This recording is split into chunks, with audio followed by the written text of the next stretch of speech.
Coming down, does he have it? Oh, look at the They haven't got it! He's on the outside line though, going into the fastest corner on the circuit. Surely this can't work.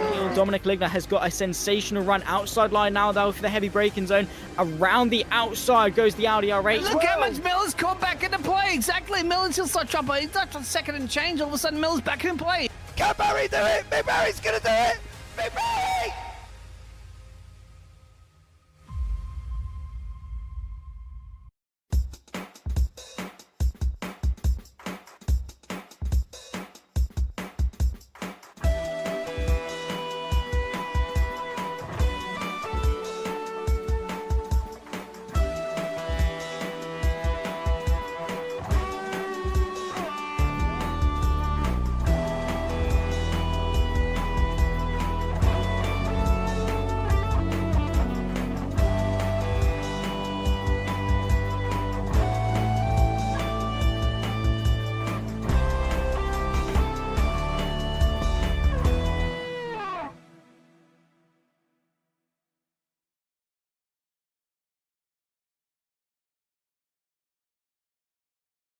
Good evening, everybody, and welcome to Sebring, the 1964 series here from the Virtual World Supercars. I am James Parfitt. I'm going to be joined in the booth by Mr. Edward Hunter, and then on production in the background, we have got the wonderful Paul Glover, as always. Thank you so much to everybody that's joined me. Phil, welcome in. Are you there, dear sir? I can see you. Thank you very much for that one as well. It's going to be an absolutely amazing event. If you did not see these last time out, I have to say you have missed out. It has been absolutely epic. We watched some great racing in the very first race of this series. It was absolutely incredible. I loved it. Paul loved it. I think we had Brad who was there as well, and he loved it all at the same time. But let's bring you up the current track situation here at Sebring as well, as we can have a look at the track map here once more as we wait for that to pop up onto the screen. There it is. Location, Florida in the USA. 8.36 kilometers, 5.91 miles. And we're on the 1952 to 1966 layout there as well. And as you can see, what is normally down into Sunset Bend, you have got U-turn as you go on the run through first, second, and up through the S's there as well. So new layout, going to be absolutely amazing. Straight run down from Tower Corner down into Le Mans, which is 13 and 14 there. There's normally, obviously, we've got Bishops in the middle of that, but that's all not on this layout as well. So it's going to be absolutely incredible. Right, on to the challenges for today. Let's have a look. Unfamiliar layout. Well, we know that because it's not going to be the same layout as the most of the modern day drivers are here as well. High temperatures, of course, and Florida weather, which means there's going to be a tornado whisking across Sebring, antically taking the drivers with them as well. So stay tuned for that one. Let's have a look at the scores on the doors as we're going into round two.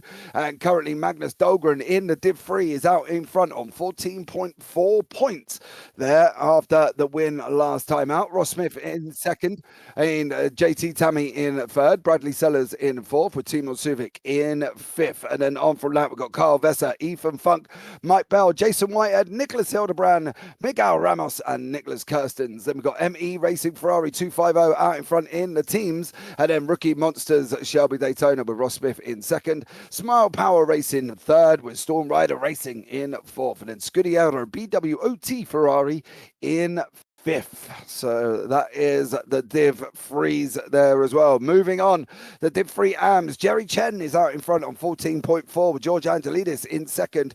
Barry DiMarzio in third with Yaroslav Zacek in fourth. John Meyer in fifth, and Peter Mayer in fifth. Meyer in sixth.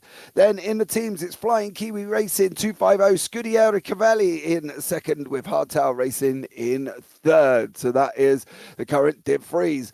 In the Div 1 and 2s is Elko Busanic out in front on 14.5 with Daniel Herlock in second. Dan Kirby down in third. He's not here tonight. He's hurt his ankle. Bless. Get well soon, Dad. Darren Andrews in fourth with David Yunt in fifth. Alexei Zagarodnev. Nope. Hold on. Zagarodnev in 6th, with Tigran Mkhitaryan in 7th, Reece Gardner 8th, and then Oliver Newman in 9th, with Sia Pope in 10th. In the teams, it's Joy Motorsport Porsche in the 904s, with Mike Bell Motorsport in 2nd, CMS Pro Alfa Romeo in 3rd, Alpha Australius Helveticus in 4th, Cyberlinks in 5th, and then Associate Automobiles Alpine in 6th, Gasolinks Racing in 7th, Reptile Racing in 8th, and then Front Go Monsters in 9th. Moving on in the Div 1 and 2 AMs, it's Oliver Day out in front on 14.4 with Diego Castro in 2nd, Eric Monet in 3rd, James Bowders in 4th, Luke Goodlife in 5th, Mateus Bogle in 6th, Alfredo Cabrera in 7th, Fernando Ferreira in 8th, Adam Gray in 9th, Stephen Miller in 10th, Felipe Dicardi in 11th. There, moving into the teams, it's Mistral 747 out in front with Reptile Racing Porsche in 2nd, Mistral Targa Porsche in 3rd, and then Gasolinks Racing Porsche in 4th. Moving into the calendar, so this is the current calendar that we are running with here as well. We said we are at round 2. Now as the calendar comes up on your screen, there we go, we're off to Targa Florio on round 3. That will be on the 30th of March before we go to the wonderful Spa-Francorchamps. I am so looking forward to that all day. I'm hoping that's hay bales down the left-hand side. It's going to be absolutely amazing. Le Mans, that's definitely going to be hay bales down the left-hand side from this era. Then we go to Reims on the 6th of July. Copper Caroti Hill Climb on the 27th. Then the Copper Diana on the 10th of August. Goodwood on the 17th of August. Nürburgring on the 5th. And Monza on the 26th there. Bridgehampton on the 16th of November. Provence Alpine Hill Climb on the 30th. And then we finish off in Paris on the 7th of December. It's a full year's calendar here as well. So stay tuned and get yourselves buckled in for that one. You're going to not want to miss any of that action here as well. We can have a quick chat with Ed up in the booth. Ed, welcome in, buddy. How are you? Oh, very good. Thanks, James. Really enjoyed watching all the racing and the action at Daytona. It just looks so close in all 4 of our classes, of course. The AM classes for Division 1 and 2, and the Pro classes, of course, for all of them as well. So I'm just really excited to see the old Sebring as well, because it's like you say, it's not one we're used to. So it's very, very old school, and you've got to love the attention to detail, not just on the track details that they've all made themselves, but also in terms of the smart BOP that I think George was telling me about before the broadcast started. It feels like it's all been very, very well thought out, and it leads to just a really good formula that produces exciting racing. And it's going to be really, really interesting to see who's got the package to win in terms of the fuel strategy, especially. Absolutely. Tyres on the board. You can see there we've got Div 3 on street tyres. Div 1 and 2 also on street tyres. There is no special tyre compounds here as well. It's basically almost like a rung what you brung kind of scenario. As they know, no special limits there as well. I can see we have been joined once more by my confidant, the man who gives me absolutely no information on what's going on the following season at all, Mr. Ross Smith. Ross, welcome in, buddy. How are you? Great, thank you for having me, James. Good to see you, Ed. Of course, Paul.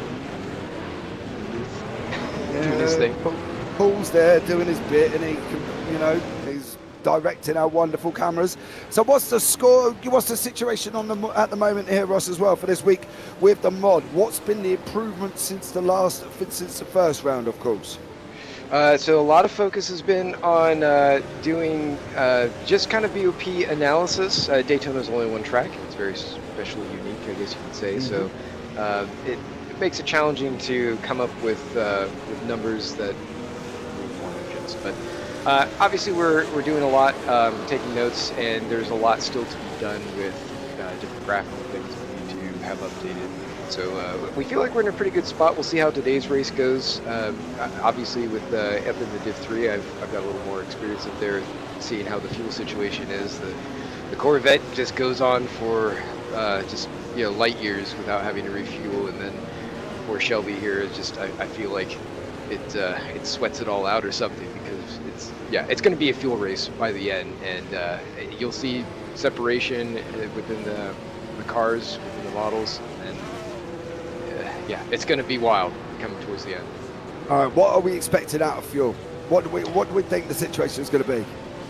So Tuesday at MNRL, the sister series, it's regional US. It ran out to be about a one-stopper for the Ferraris and the Corvettes, and it was a two-stopper for splash and dash for the Shelby's. But we also had a bunch of rain, so that really kind of mixed things up. So Ferraris might need a splash at the end. The C2 should still be able to go on just one, but it does start to lose pace as it goes on. It uses its tires up. So yeah, it'll be fun to watch for sure. But and then I can tell you that the Lotus also suffers kind of similarly to the Shelby in terms of just consuming mass quantities of fuel. It seems, and having a tiny tank. So yeah, it's going to be a wild ride. You're going to see the Div 1s and 2s definitely get more in touch with themselves in terms of how they can move around Daytona. I mean, you're running flat out for a long period of time here. You do have those big, long straights where cars can stretch their legs, but there's quite a bit more in the twisty bits. And yeah, and the twisty bits, I do want to point out Don Fryman of Storm Gang Simulation and Ben Borman as well. Both of them did a wonderful job of taking Tyrone's 1966 Sebring from Assetto Corsa and bringing it in. There's still a lot that I know Ben wants to focus in on some of the visuals, but man, they have just worked their absolute butts off to get this thing ready. And I mean, it's great. What So- do what do we think though? Sebring itself, right? We're at a classic layout. We're skipping out of Bishop. We're not going really into Le Mans through 15 like we normally would. Of course, we've got the U-turn at the end. We haven't got the Sunset Bend. What's the situation out there with the track? Is it still driving of the Sebring of old? Is it still very bumpy? Do you feel like you need to get new dentures by the time you come off it? No, fortunately, the Earth has not upheavaled itself as it has in the modern one. It's still kind of bumpy. I'd say you get more undulations than just straight up jackhammering, but it's definitely has a lot of character. But yeah, it's a beautiful course. Definitely not as lit up as the more modern one. You're going to see that off in the darkness, but man, it is so good. You're going to see long braking zones, people forgetting where they are. The weather's kind of moved off. We had a little bit of sprinkles here early on, which made it really cool. But it's Florida. You never know when the little sprinkling will come back through and scare some people. Could be. Are we expecting rain? Is that what you're telling us? I think we've seen all of it for right now. But like I said, it's Florida. You just never know. There could just be a little pop-up shower here or there. I don't think it's going to really do anything other than startle some folks. Where does that leave you on tire strategies if it does rain? You haven't got wets as such, have you? You drive slower. That's all you do. There's nothing else to be done. You just gotta hope for the best and just make sure that you're backing up your braking zones. That's all you can do. It really is a driver's car with all of these cars the way that they were back in the 60s. Well, that is going to be absolutely incredible. What's your chances, Ross? Where are you at in this race? Are we going to see Ross Smith up the front again? I might spend some time up there in the middle of the race, but I think we're too hindered by fuel. I mean, we have a couple strategies we're gonna try and play out, and we're just gonna hope things go our way, and we just take full advantage, make no mistakes. If we can do that, then who knows? We're at least aiming for a top 5. We qualified well. I got my teammate Angus. He's a little bit further down the order. I know he's not feeling quite as strong, but we're in a good spot. I think we'll come away here. Okay, well, let's hope for here as well. Going forward, right? We've talked about what's going on with the mod and what you've done. Going forward with the mod, what is the plan for this mod, right? Because we already know you're planning next season, and we already know you're not going to give me any information, so I'm not going to ask. But how far do you take it? It's like an F1 car, right? You take it so far into the season as under development, and then you go, no, I'm not doing any more of that. We need to concentrate on next year's car. How far do you take the mod into development before you turn around and say, right, George, we're not touching it now. I need to get next season's ready. Well, I mean, we work on it constantly. I mean, I actually just did an update for our historic Trans Am, the Golden Age, where we had to go and do some tweaking on some of the windshield. So it's fairly ongoing. I mean, right now we do have a good list of things we want to address. I mean, I would say it's an extremely strong beta position. I mean, if this went into the workshop right now, I'd feel okay with that. There are certain things that we're going to take a look at some details. There are some graphical things that need to be updated. But other than that, I mean, this is probably in one of the best positions we've had a mod at release. We obviously use Champion Motorsports as sort of a lab for testing, Yeah. while also giving the community a chance to be able to enjoy cars that just otherwise aren't available. And yeah, we've done a lot of work. We've gotten a lot better. Our tools have gotten better. Workflow's great. I mean, we're in a really good position. We're already getting the cars for next year ready to go, which I can tell you there will be 5. And they are going to be of the same class, so you're going to, or category I should say, and you'll have 3 driver classes, Pro, Pro-Am, and Am. So that's going to be the breakout, and the strategy for the races is going to be very different from what you're used to seeing. Okay. That's the first tidbit as well. Might be the last. Yeah, I don't know why I get excited, because I don't ever get anything other than that. You're very tight-chested, aren't you? You know what I mean? If we stuck gave you a lump of, if we gave you a lump of coal, Ross Smith, in a week you'd have a diamond. You're that tight with it. You know what I mean? Yep. So. The Sebring, obviously we're looking at it at the moment here as well. Hay bales on there as well. Ross, what's the situation? Why would you come out of... Never mind, James, calm down. I'm not saying of it. Got hay bales. Ross, how many do we think we're going to have left by the end of it? They definitely get used, much like these cones that are around here. You can already see a few hay bales out and about, and they are hard. When you hit them, they'll do a little bit of damage. It's not a lot. Mostly superficial, but if you ding them enough, yeah, I mean, it can have an impact. The thing that will have the most impact, though, if you check out some of the white tires, like around the S's, and at some of, like down at Hairpin, on some of the backside of the course, those are all very real. If you roll over those hard enough, they will do great damage to your car. Maybe even send you into the air, and worse things can happen. But yeah, it's all very real. You definitely are going to see bales and cones moving all over the place. It's going to be pretty exciting. I mean, I kind of am a little bit jealous, because you guys are going to see a lot of the cars moving around, having a lot of fun. It's going to be cool. You know, for me, it's quite interesting as we sit here up the start-finish straight, right? And we're staring at it, and that turn at the end. Obviously, we're so used to a fast-flowing sunset bend, and it looks like we're almost going to be stopping and coming right back on ourselves. It's going to be interesting to see how it goes here for me. I think just sitting here watching the old style Sebring. Obviously for you out on track, it's going to be a different perspective altogether. And I think that going forward is going to be exciting in general. But I think I just have one final question from me, and that is, will we ever see people run into the cars? Well, not running, but I can tell you at Le Mans we will do a traditional Le Mans start. It'll be a standing start.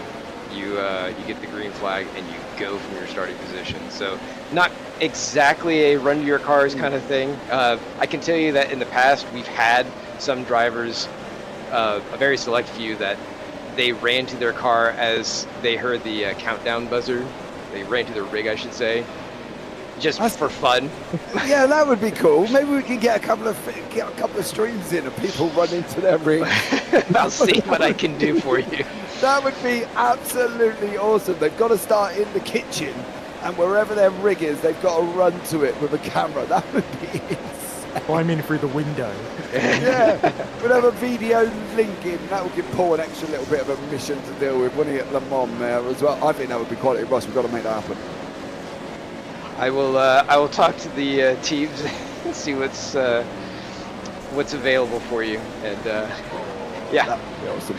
All right, well, Mr. Smith, thank you so much for coming and have a chat with us as always there, buddy. Really great, the great job that you guys have done with the mod itself, and I can only praise you, because I think the first one at Daytona was absolutely insane, and I've got a funny feeling this is going to be absolutely epic. So Ross, yeah, great job for you and your guys there as well, and Estella, well done. But let's see, can we get another Smith up the front? Well, Come on, Ross, you can do it. I'll give it my best shot. Daytona might have been my only opportunity this year, but you know, I can only try my best. Daytona's my eternal, fluke. Ross. Yeah, you got to be in it to win it there, Mr. Smith. And if you don't get in it, you got to try it. So there we go. Bye, Thank buddy. you. Have a good one, Ross, and we'll catch up with you. It's maybe, hopefully, at the end. Yeah. Thanks, guys. Hopefully, well, I know you're going to have a great time watching this thing. It's going to be fantastic, and hopefully, see you at the end. Yeah, see you later, buddy. Take care.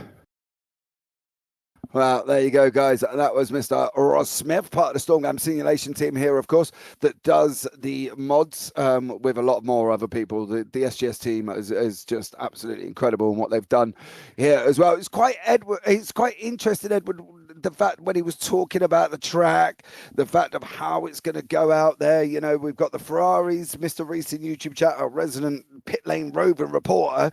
Ferrari should have no issue doing a one-stopper. We think it's going to be a fuel consumption race. I think overall it could be absolutely incredible. It could, yes, because it's one thing saving the fuel, but making sure you're going quick enough to make the strategy work and making moves on track when you need to, especially down the straights if you've got a more powerful car. That could really be also an important factor in deciding the result here, as well as just plain staying out of trouble, because there's so many hazards here at this circuit. Like we're talking about those tyres that we can just see on the inside of this particular corner, the hay bales on the outside, and not to mention the other cars and the undulation as well, as has been pointed out. It could be a bump, how much air some of these cars are going to get at a high speed and through some of these bumps as well, and indeed off the tires if they are trying to go 2 or 3 wide. Oh, mate, they are going to cause problems, aren't they? Let's be real. Them half-cut tires are just going to. It's just going to be insane. So stay tuned, guys. Approach to safety, James. Yeah, I know, but what more do they need? Real men back then, not not what it Real is today. Is real tires, real men, aren't they? Real drivers. So that's my philosophy on it anyway. But there we go, guys. We are coming to the end of warm-up. We haven't got long left whatsoever. We'll be able to bring you up the grid of who's going to be where very shortly. But I think this is going to be absolutely amazing. I think Mr. Glover is going to have his work cut out in the background here, trying to cope with all of this action that's going to be happening at this multiple turn circuit.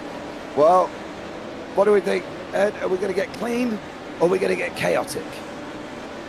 I think it's a 16-turn circuit, so multiple could be at any track, to be honest, other than maybe if it's a straight, like, I don't know, Avis or something like that. But yeah, I think certainly when we get the lapped cars and the different classes being lapped, I think that's when we could start to see a few things starting to get ugly and sketchy here and there. But hopefully people will have learned some of the lessons from Daytona. And you don't go on another blue flag round. No, I'm not allowed, mate. Not allowed. I'm going to stay out of that one now. I'm just going to go with how they're going to go with. That is the qualifying results on your screen. Reese Gardner is out in front in his little Alfa Romeo Giulia there with a 3-minute 12 lap. Blimey. Ben Borman in second with Cameron Baker in third. Becky Ely in that Lotus. I do love that Lotus. It is literally a skateboard on wheels in fourth. Elko Businik in fifth, Diego Castro in sixth, Alexander Nekarahosikov in seventh. Apologies, I know I have not said that right. Tony McCovenant in eighth, Daniel Hurlock in ninth, with Scar Pope down in 10th in the Alpine. So there you go, that is the first page.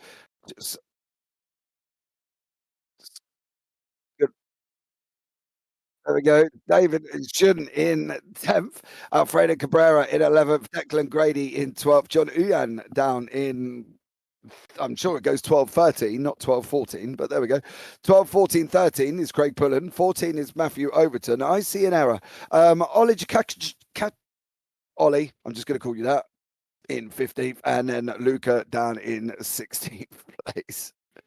Otherwise, that's going to cause me a problem. Then we got the arms of Oliver Day and Pavel in second, Fernando Ferreira in third, Santiago Dancourt in fourth, Adam Gray fifth, Filippo Marazzi in sixth, Stephen Miller in seventh, Eric Monet in eighth, James Bowders ninth, and Felipe Ducati down in 10th on a 3:14. Man, that is some That is some running. That is a long lap time there as well. So, yeah, that's the result of our qualifying at the moment. Div 3, we've got Bradley Sellers out in front.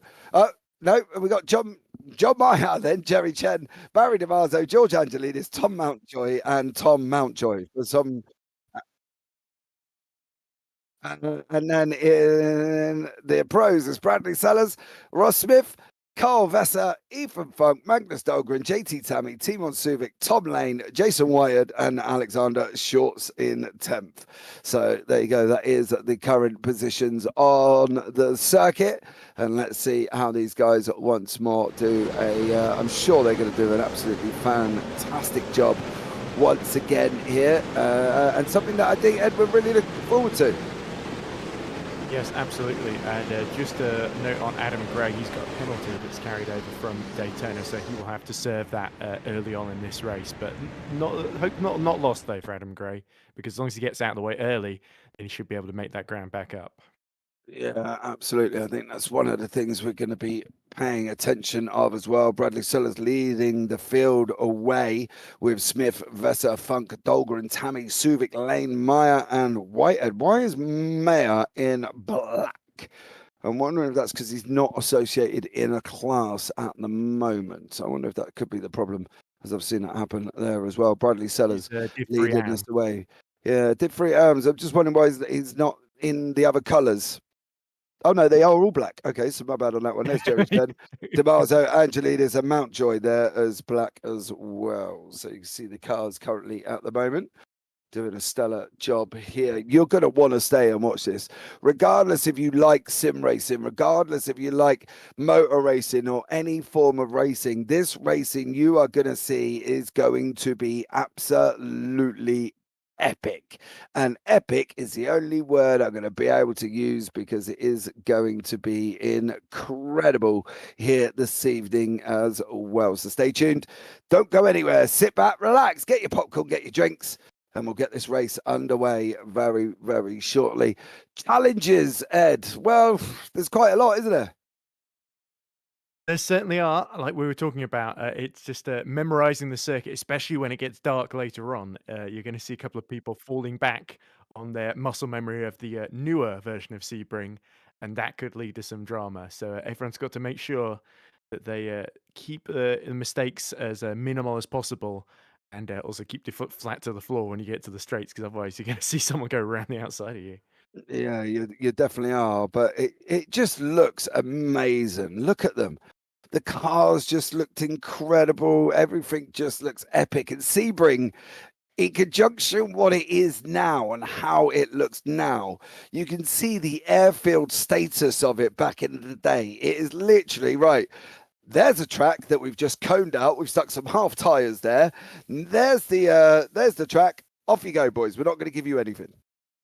Yeah, but that was sort of the case post-World War II. Silverstone in the UK is a similar situation where they had this old airfield they weren't using for aeroplanes anymore, and they turned it into a racetrack. And that was sort of often the way that they went about it. And Sebring, of course, has got loads and loads of history, and about to see even more made in a few moments' time.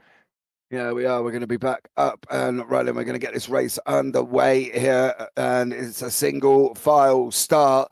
And now I believe we have kicked in. We've gone around, and we are up and running and racing, if I'm not mistaken. That doesn't look like the start-finish straight. I think we're going down the back straight currently. So we're going back down, I believe we're on the back, what would be the Ullman Straight, running down into the 90 degree at the bottom. I believe that's where we are at the moment, Ed. Yep, and it's just on the horizon, you see just a mass of GD cars coming towards us, and then there's a barrel on the outside of the corner there. So I wonder how long that barrel's going to last as we see the field just make its way through, and green flag's being waved, so it looks like at the end of this back straight, things could get very, very interesting indeed. Yeah, we are off now as well. The running is racing. And we are up and running. Sellers out in front with Smith and Vesser there. Don't forget, Orange Zone goes all the way out to Tower Turn, which is the left-hand turn 3. As some of these guys are jet setting off, you can see on the bottom right-hand side of your screen there, Div 1 and 2 on the bottom right-hand side, as this is Div 3 making their way through currently, doing an absolute stellar job. These are absolutely amazing, but everyone at the moment got away cleanly.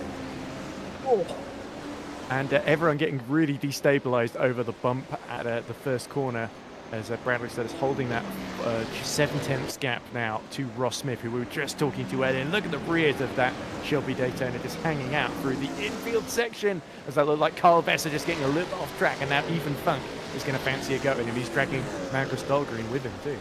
Yeah, down through Big Ben we go, coming into the hairpin at the end there.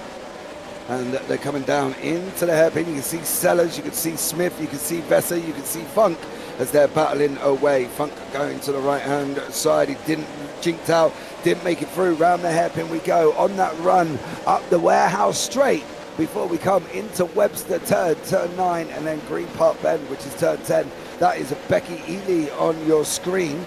Oh, slow it down.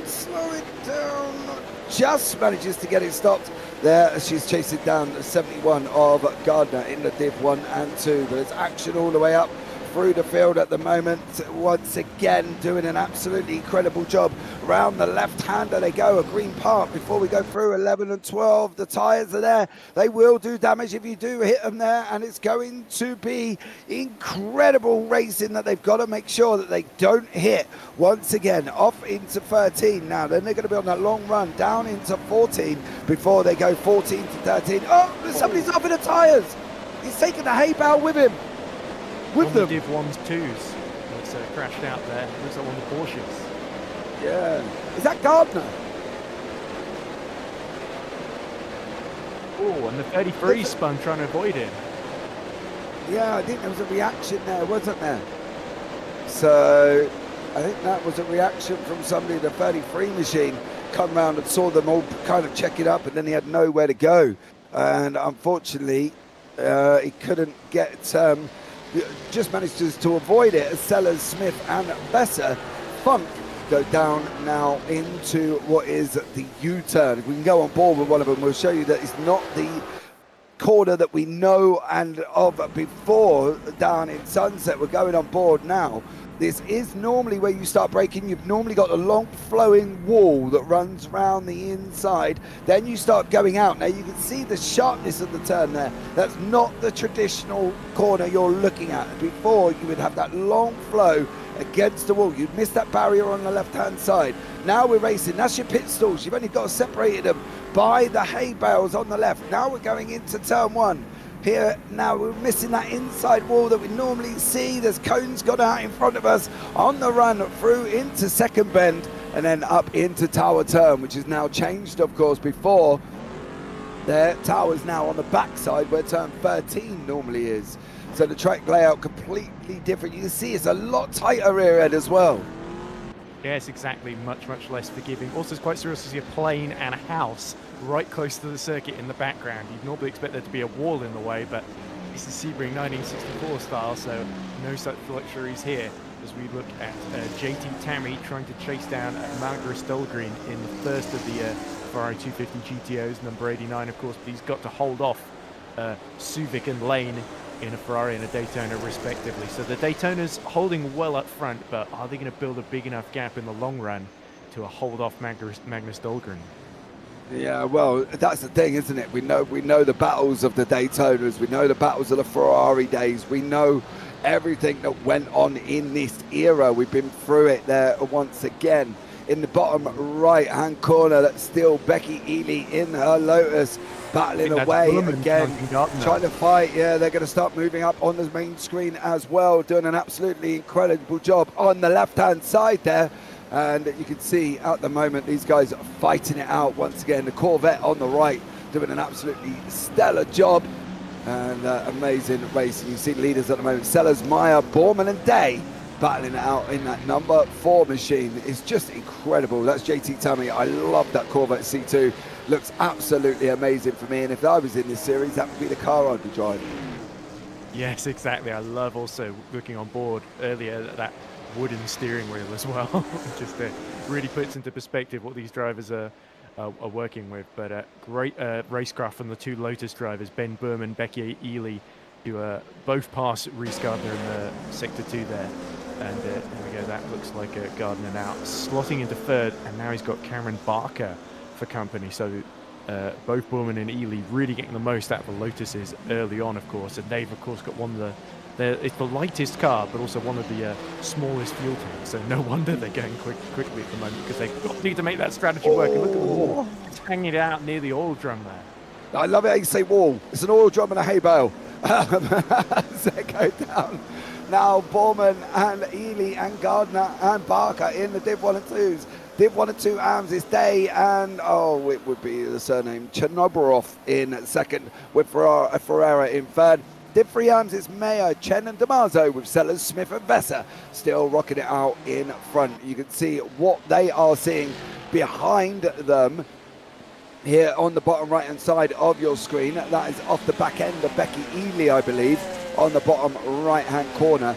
So they're running and racing and doing an absolute stellar job. 105 on the clock here, and if anybody hasn't seen Le Mans 66, you should definitely watch that back. That's around this era, and you can have a look and see they actually film a shot at Sebring from the old days where the pit lane was literally right next to the start finish lane. Absolutely amazing, so definitely go and check that film out there. And now we're along through the final corner, through the hair U-turn on the run up into the first bend, and it's still great action all the way through the film, through the race here. Ed. Indeed it is, and up front in Division 3, Carl Vaser has set the fastest lap and overtaken Ross Smith in the first sector to run second. So Ross, who we were just talking to, looks like he's started to run into difficulties as Bradley Sullers just running away up front, 2.2 seconds to the good. Here is that battle, I believe, as we see Vaser and Smith and Funk all running in formation, and Carl Vaser locks up then as he gets to the end of the hairpin there. Yeah, I think we're going to see a lot of lockups going up through that area. I don't think they're quite not going to have it. You see the bump that they've got to deal with right in the middle of the warehouse straight coming down into the Webster turn. Once again, we've jumped up now into Gardner, Barker, Ely, Borman and Busenek there, as Gardner is in fourth. That's Busenek tucked up right behind us. Once more, Gardner in his Alfa Romeo Giulia, battling it out here. An absolutely incredible. Oh, that's the 47 there. Ed gets very close. Yeah, there we go. Ilko Busink, of course, winner in this class last time out, desperate to take another podium, but Reese Gardner definitely not going to let him through, because once the two Lotuses of Berman and Ely hit, it's going to be Barker, Gardner and Busink battling it out in the Alfa Romeos and Porsches for the rest of this, quite likely, unless Lotuses can both pull a big enough gap. And it looks like Ely is letting Borman just run away up front and following closely 6 tenths behind as we cut back to Vaser, just holding on to that second place from Ross Smith. And now here's Brian Hall then in which class is this? This is the AMS, isn't it? Div 3. Div 3, yeah, it is just Div 3. Yes, this is Jason Whitehead challenging Brian Hall for 11th. And then overall in the race, 13th, John Mayer leading the Div 3 AM class ahead of Jerry Chen. Yeah, as these guys are battling it out still. This the funniest thing is Sebring looks even more bumpier back in the 60s than it does today, and you do need new dentures there, and you're going to need new dentures even more after this one. Lots of ups and downs, lots of hail bales, lots of half-cut tyres, which could cause damage in general. Best lap time Sellers on a 3:05.184, 3 minutes and 5 seconds a lap, and we've still got 60 minutes up and right. Well, 62 minutes here, Ed, to get going. They're going to be around here up here for ages. Yeah, purple middle sector for Bradley Sullers there. But look, the gap up front, it's closing ever so slightly. So Vaser setting really, really consistent laps. He's cut the gap to 1.6 seconds now. But Bradley Sullers might be feeling a little bit under pressure because, of course, like we said, those Daytona Shelbys really need to get that strategy to work in their favour at this point. And that's why Bradley Sullers is pushing as much as he is, as we look at the Cyberlinks of Nikoroshokov He just holding on to 8th position. You know, you can see the difference. Yeah, you can see the difference at sunset from what we've got now to what they had then. There was contact at the top there. Nekoroshovkov having contact in 9th place at the moment. That's never good, but they're on that start finish straight. Pit boxes separated by hay bales. Who needs safety? We don't. Not back in the 60s, dear sir. We're men, and racing was racing as they all go to the right after the pit lane exit.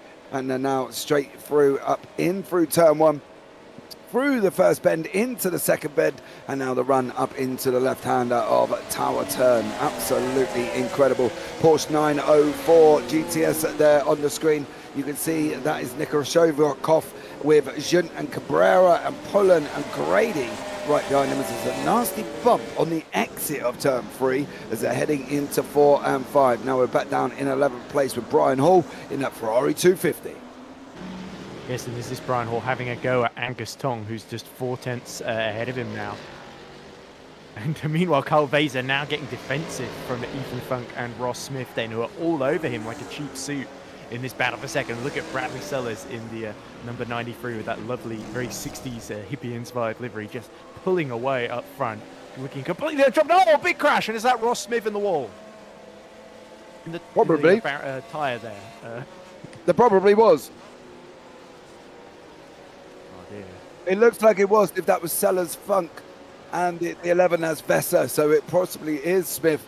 Yeah, and unfortunately for Mr. Smith there, he has had a bit of a moment once more as we're going into that hour. I wonder what that's done for the car and whether or not he has seen any damage. We're going to go to a replay screen now. We're quite far away. Oh, it doesn't come to the right-hand side of the oil drum. I suppose that's how that's what it is. An oil drum, yeah, and also the barrels. And unfortunately, he does that. So he was running right behind Ethan Funk, tried to follow him into the corner, went a little bit too deep, and the oil drum was there to meet him, and that's really cost Ross Smith, who drops to 8th in the order. But the result of this, Ethan Funk got a great exit there, and you see Vaser hit the barrel as well, and that's why Ethan Funk's got through into second. Yeah. Vaser did the same thing for Smith. Is he going to have to pit in? It doesn't look like he is. The car might be okay, but no, I don't think he has. He might have it on the back end. Maya, Angelidis and Chen are fighting it out in the Div 3 AMs. They're very close together. There's barely a second between the three of them as they're battling it out down in that Div 3 AM category there as well. Angelidis passes his lap on a 309.537. There is Maya, there is Angelidis, there is Chen as these guys battling it out for that Div 3 AM lead. Let's see how this one pans out here. This could be a nice little tidy battle for a lap or so, couldn't it? Yeah, all evenly matched, all in Ferrari 250 GTOs, of course. But Mayer, who's been leading since the start, as here we go, Jerry Chen having a look at Angelidis. And Angelidis will have to have his wits about him and an eye on his wing mirrors. As look at the back, is that Dave Coors just absolutely, no, it's Barry DiMarzio, I think, just absolutely drifting it there in the middle sector as they go through the chicane and now towards sector 3 then. Yeah, nasty bump on the exit into that chicane as well. That was quite an interesting sight to see. And that was out through Green Park. Then we're coming down into what would be turn 13 normally. Oh, excuse me. Excuse me there. Okay, yeah, I'm all right. I'm just caught in my throat. So there we go. But up and running now, and they're still fighting out with Maya, Angelis, Chen, and DiMarzio once again as we look from the back end of Maya there. So we're looking back Jason from Whitehead ahead of Maya. him. Whitehead was getting really defensive, James. Yeah, I think you're going to have racing all the way through. You can see they're almost taking off over that bump. They are literally, the front ends are up in the air and taking off there. It's absolutely amazing how these guys are driving these wonderful machines back from the 60s. Yes, exactly. You really have to have precision at your fingertips in these 60s cars. They've got a lot less grip to work with and a lot less horsepower as well in some cases. You think they make it easier, but it's a more untamed machine, isn't it, James? As we look at Whitehead now, he's holding on to sort of 12th in the Div 3 class, but the Div 3 AMs are really all over him like a swarm of bees and giving him just a lot of trouble at the moment. Yeah, they are. But it's going to be the question of where is he going to go? Is he going to be able to handle it and stay in front for Whitehead as he's got Mayo, Angelidis, Chen and DeMarzo? Or does he slot in? He really wants to stay ahead of the class below him. Doesn't really want to let them through. So he's going to try his hardest there as we're almost up on a GoPro extension camera in the bottom right-hand corner. That looks absolutely amazing. As we're looking back at John Mayer, George Angelidis, Jerry Chen and Barry DeMarzo trying to get through here. This battle could rage on as well. We think the Ferraris should have no issue doing a one-stopper. Nathaniel McPhee in chat there as well. That's a lot of classes, said Ian Grady. It is. Thank you so much for joining us. And Neil Borman, good to be here rooting for my boy Ben. He says, as Ben is leading the Div 1s and 2s, there's a very wide line from Maya there. Almost releases Chen to come through. Chen's cleared Angelidis there, all side by side. Great job from them down that start-finish straight under the Mercedes-Benz bridge before they go into turn 1 here, Ed, with literally just under 55 minutes remaining. Well, there we go. And Angelidis about to be swamped by Barry DeMarzo, as well as somebody going off track there at the back. I think that might have been somebody not on the lead lap then, but that's a big shame for Angelidis because they were just getting held up by Whitehead, and that created a sort of concertina effect. And Jerry Chen absolutely pounced on him there. And look again, the 27 having a look at the inside there. That's Angelidis getting back ahead of Jerry Chen then. Almost very, very briefly as a cone is bumped out the way. See the cone get flicked out on the left-hand side of your screen with Maya, Angelidis, Chen, DeMarzo. These are, well, more Maya, Angelidis and Chen at the moment. They've lost DeMarzo by about 2.5 seconds, if I'm reading that correctly. There once more for Barry DeMarzo as we're on 55 minutes to go. Still some great action. There is Maya going to be hold on. Is Angelidis going to be able to make the move? He's on the brakes. Whitehead still trying to escape like a scolded cat in the black there in front of him in the 85 machine. Not really getting away at the moment, Ed, is he? Ooh, and Angelidis really putting the power down early out the hairpin there, and now trying to get he's got Jerry Chen for company as well, so he needs to be careful how he manages this as he drops to a second behind Nemea, who is still getting a lovely toe from Whitehead. Still a fair bit of slipstream down these straights, those telegraph poles so close to the circuit. Into the 90-degree corner we go, and the 85 now has put a small gap. There's a bit of grass cutting as well and avoids the tyres. So it's pretty much as you were then for this top 4 in Div 3 but such a close fight.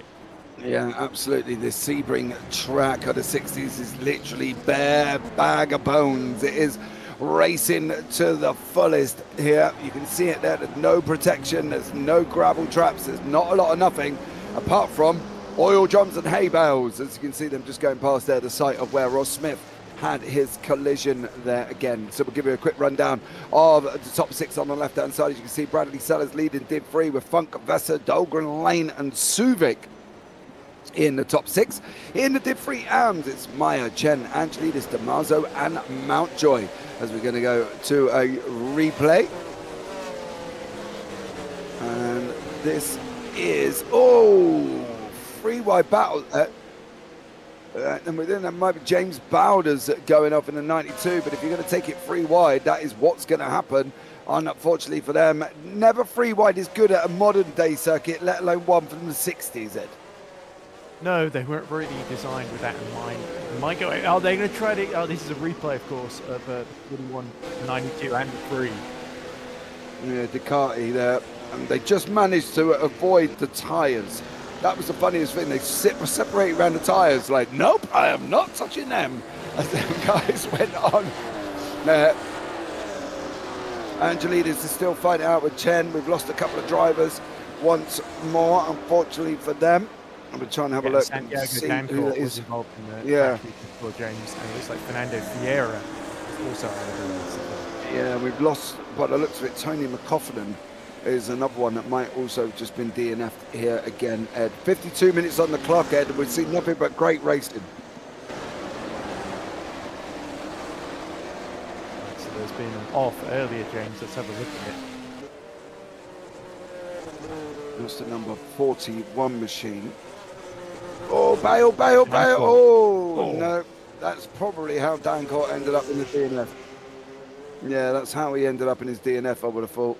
on that Well, one. I think he's still going He's- actually in 44th and last, but or 43rd once he gets past the retired car of McCoffin. Kaufman, yeah. Now we're on the battles of replay again. Ooh, Ducati again following the hay bales of Dancourt. No stewards running them out, putting them hay bales back together though, Ed. I'm a bit disappointed by that. That doesn't sound like an enviable job because you're just in the firing line constantly, I'd imagine. But yeah, looking like a very messy barnyard there. Just after the S's, I believe. Can you imagine explaining to people, what do you do for a living? I am a hay bale putter-upperer in Sebring's race circuit. I have life insurance because I need it. There's a big stand. Get it stopped. Oh, is that 44 of DeMarzo? Yeah, he misses Angelidis. Angelidis goes in deep as well. Contact behind that was one. That's not even I don't think that's somebody in their class. That was Mountjoy. I think that's not DeMarzo and Mountjoy. Chen. Yeah, that's the final spot on the podium 66 in machine P3 was there. Was there Chen fighting and it DeMarzo out? are in the same class, yeah. Yeah, Angelidis goes, oh, George, get it stopped. There's Chen. DeMarzo is the 34 there.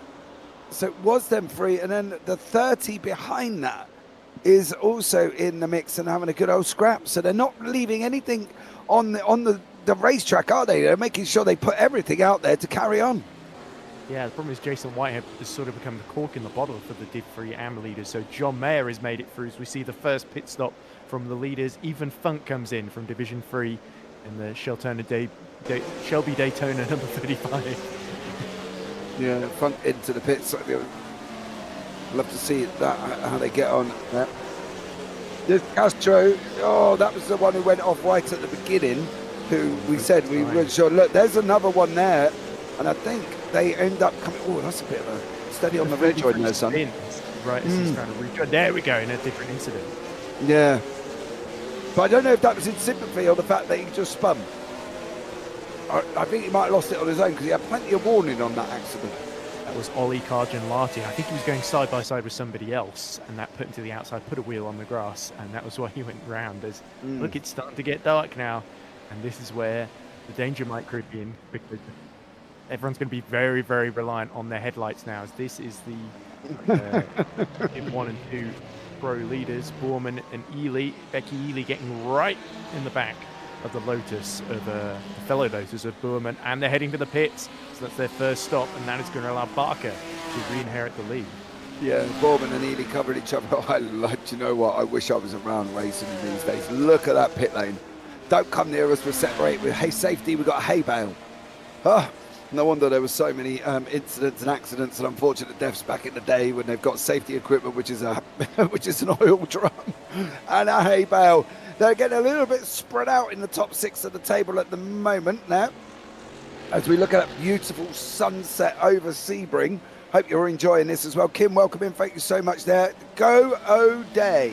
Go Oliver Day there. And that is Becky Ely in her Lotus once more. That's Ben Borman, I believe, in the 40. Is that Ben Borman in the 46 and then Ely in the Lotus behind him? I know Ely's changed liveries this week as well. If I'm not mistaken, in Daytona, she had a very questionable livery on that was not part of the time.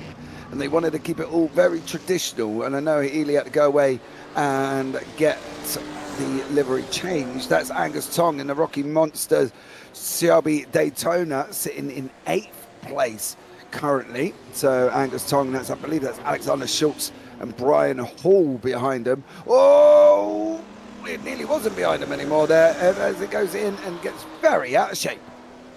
Yeah, and that's actually going to delay Schultz, and now Brian Hall has got a small opportunity to get past the 82. Then, if he can just position himself well for the end of this straight, the rev limiter starting to climb. The darkness starting to fall as well over Sebring in Florida here, as you see a house on the inside there.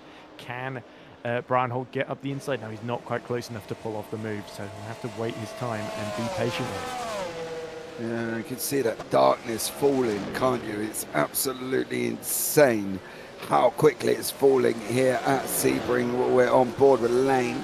That's the battle for third with Dahlgren behind him. It's getting even. This is where now We need some good old reflectors as they're coming down into turn one. Can't absolutely see anything apart from the sun that looks absolutely incredible.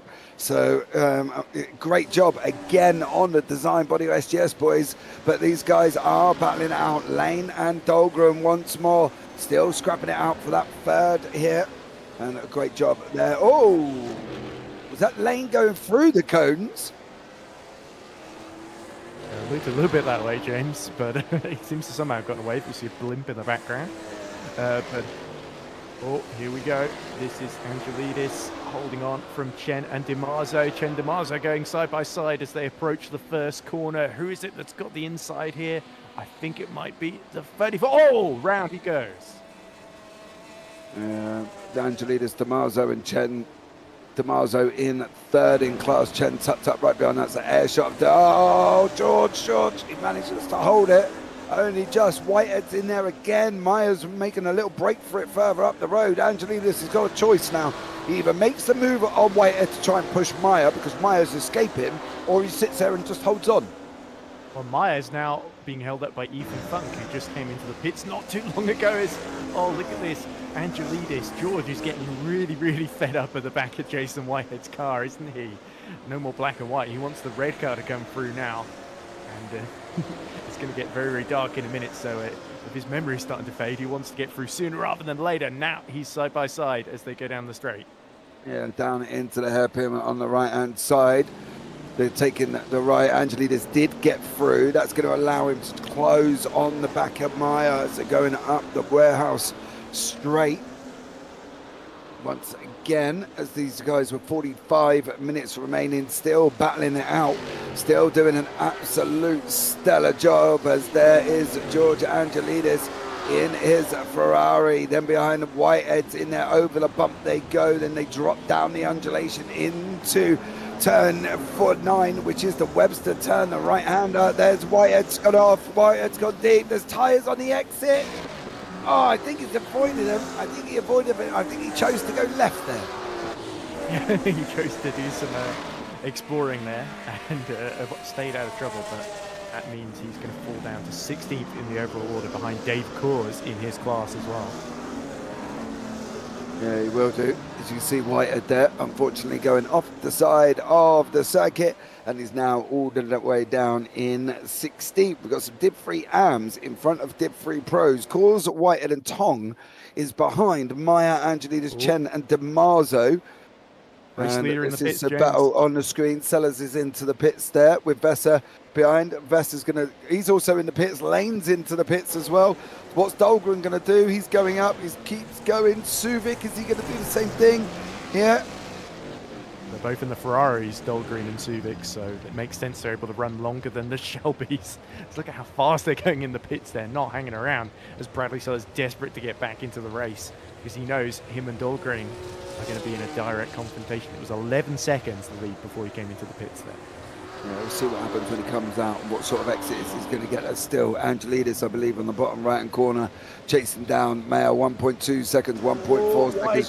Angelidis gone wide. Yeah, Chen's just gone through in the Div 3s. Now it's chasing down Mayer again. DiMarzo's not losing time behind there. Somebody else is coming to the pits on the left-hand side. You can see once more as these guys still continue to go. And George Angelidis and Jerry Chen having a right old battle.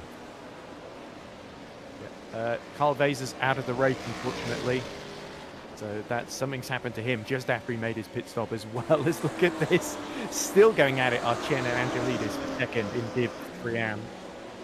Yeah, we'll focus on this. Where to look at the moment as the 66, that's Jerry Chen.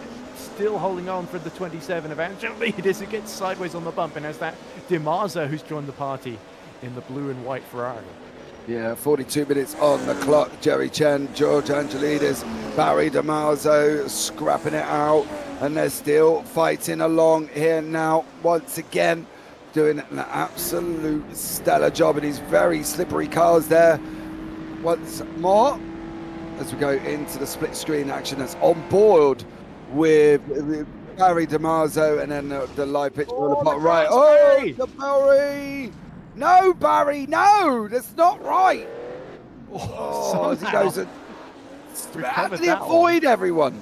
And he smashes out the wooden stop boards as well.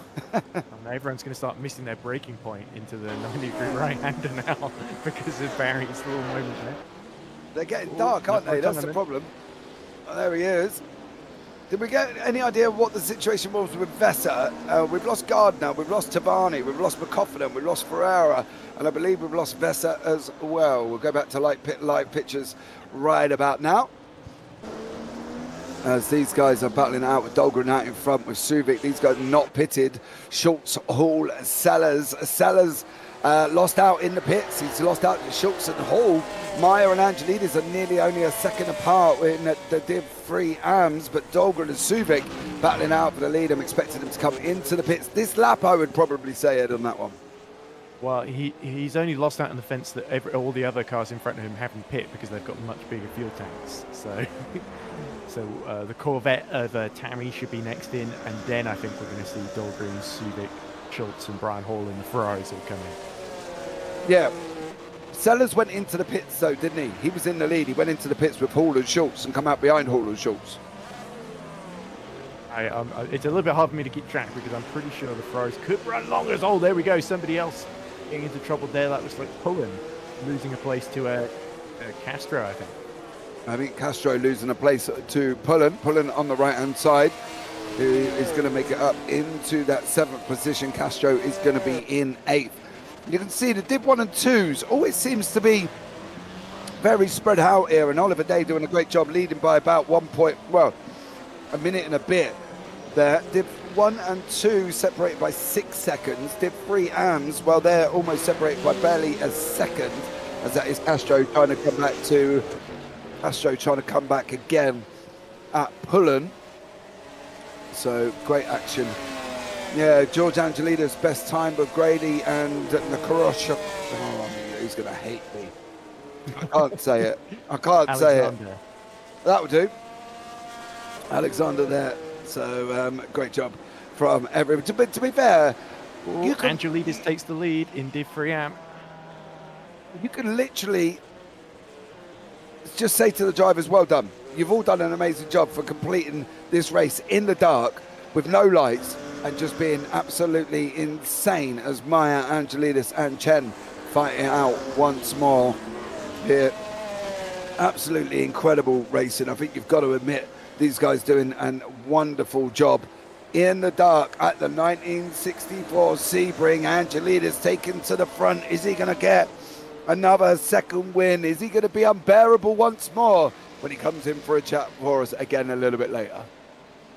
Oh, that's not how I would describe my first interaction with George, but yeah, I imagine he's going to be very, very pleased with himself. He's able to hold on to this one, but John Mayer looked like he got quite badly held up, and that's why he's lost the class lead here and is now at the mercy or lack thereof of Jerry Chen behind as he tries to keep Angelidis in check.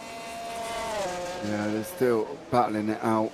I think, to be honest, I would be surprised if they literally just go at each other all the way through the race. I would be very surprised if they ever left each other's side. I think it's going to be absolutely incredible racing with Angelidis, Meyer and Chen.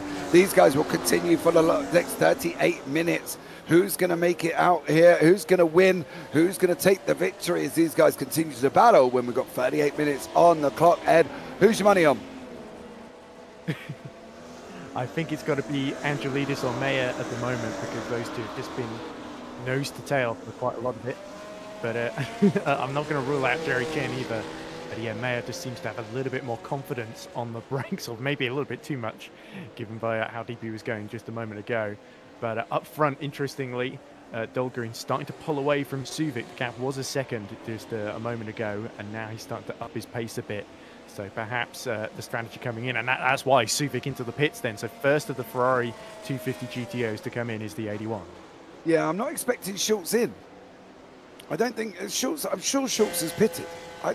Unless I've literally just gone blind for a minute and missed the fact that he didn't.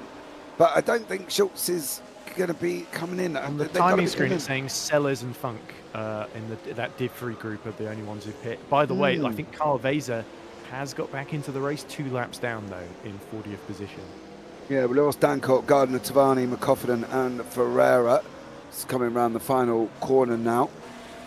You can see that great aerial shot once more with George Angelidis leading, then Jerry Chen, then Maya and DeMarzo, then Mountjoy. You can see all the no stoppers on the board, 36 minutes on the clock. Dahlgren, Funk has got one there. Dahlgren's not got any. Suvic's in. Schultz and Suvic are in. Fair play on that one, and Vesser is back into the pits again.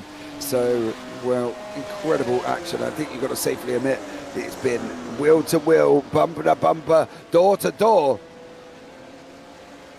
And none of the three AMs have pitted. I'm also looking at Brian Hall, JT Tammy and Magnus Dahlgren have not pitted either by what I've got on the screen, with Dave Kors there as well. That's Angelidis.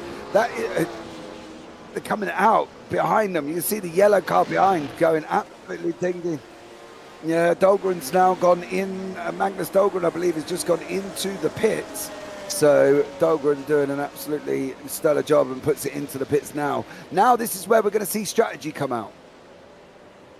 Yeah, and unfortunately, Maya has made a mistake, which has let Chen and DiMarzo through in that battle in Div 3am. But yes, as you say, Dahlgren, if he is coming in, and it's a bit inaccurate because it's not showing Sellers as stop, and we definitely saw him stationary in the pits in the number 93. As we cut back to the 43, this is Hall and Funk. It feels like a very bad Hall and Oates tribute act, but it is Brian Hall and Ethan Funk fighting it out in the Ferrari 250 GTO and the Shelby Daytona. And Funk, having made his stop, can be very eager not to be held up by Brian Hall here. That is actually a band, isn't it? Hall and Oates is a band, I think. Hall and Oates, that was the one for Hall and Funk. Yeah. That was maybe they were a cover band on a Saturday night. Maybe that's where it was. I've seen that one. You don't never know, do we? 35 minutes to go there. We'll bring up the intervals on the left-hand side so we can see where all the action is taking place back in the standings currently. And Hall and Funk going at each other once more for that 4th and 5th in the Div 3 once again. It's getting very, very dark out there. How are they actually going to cope with this? Without any lights on it, what are they going to be actually being able to see? It's a very case of bring your own lights to Sebring, it would seem. So they're relying a lot on the headlights in the front of these GD cars. A bit of cooperation from the drivers in front of them to make sure that they see them in time as well. Obviously there's the line that connotes the edge of the circuit. You may be able to see that a little bit clearer than some of the others. And of course the lines on the side of some of the oil drums and the tyres on the inside of the apexes as well. And there will be a few lights on the start-finish straight, and you might be able to spot some of the flags as well, depending on the context. Yeah, but it is going to be very, very tricky at the back end of the circuit, particularly going into the hairpin, to be able to see where people are. So you can need to really be on your toes here. The aerial shot shows it best. You're really reliant on your headlights here as the Div 3am battle continues. DiMarzo being overtaken. I think Angelidis and Chen are just absolutely going at it. They've just swapped places backwards and forwards. They're still swapping places here for Angelidis and Chen. So totally, you see different lines as well. It's whatever works for the car, I think. That's going to be the thing, isn't it? They're both in Ferrari 250 GTOs, so it's whatever works for the cars that they're driving and how they've got them set up. Angelidis getting a big old fishtail coming out once again. 33 minutes on the clock.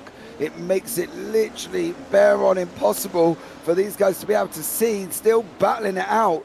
Once more, Maya and also DiMarzo behind them are running side by side. But Angelidis and Chen are just, well, they look like they've been having a right old barnstorming ding-dong going on out there. Yeah, as we see another hay bale just on the exit of the corner dislodged there. I don't think I've ever seen either of them arrive into any corner in a manner that wasn't sideways. As we see Busink pit from the lead in Div 1 and 2, 47.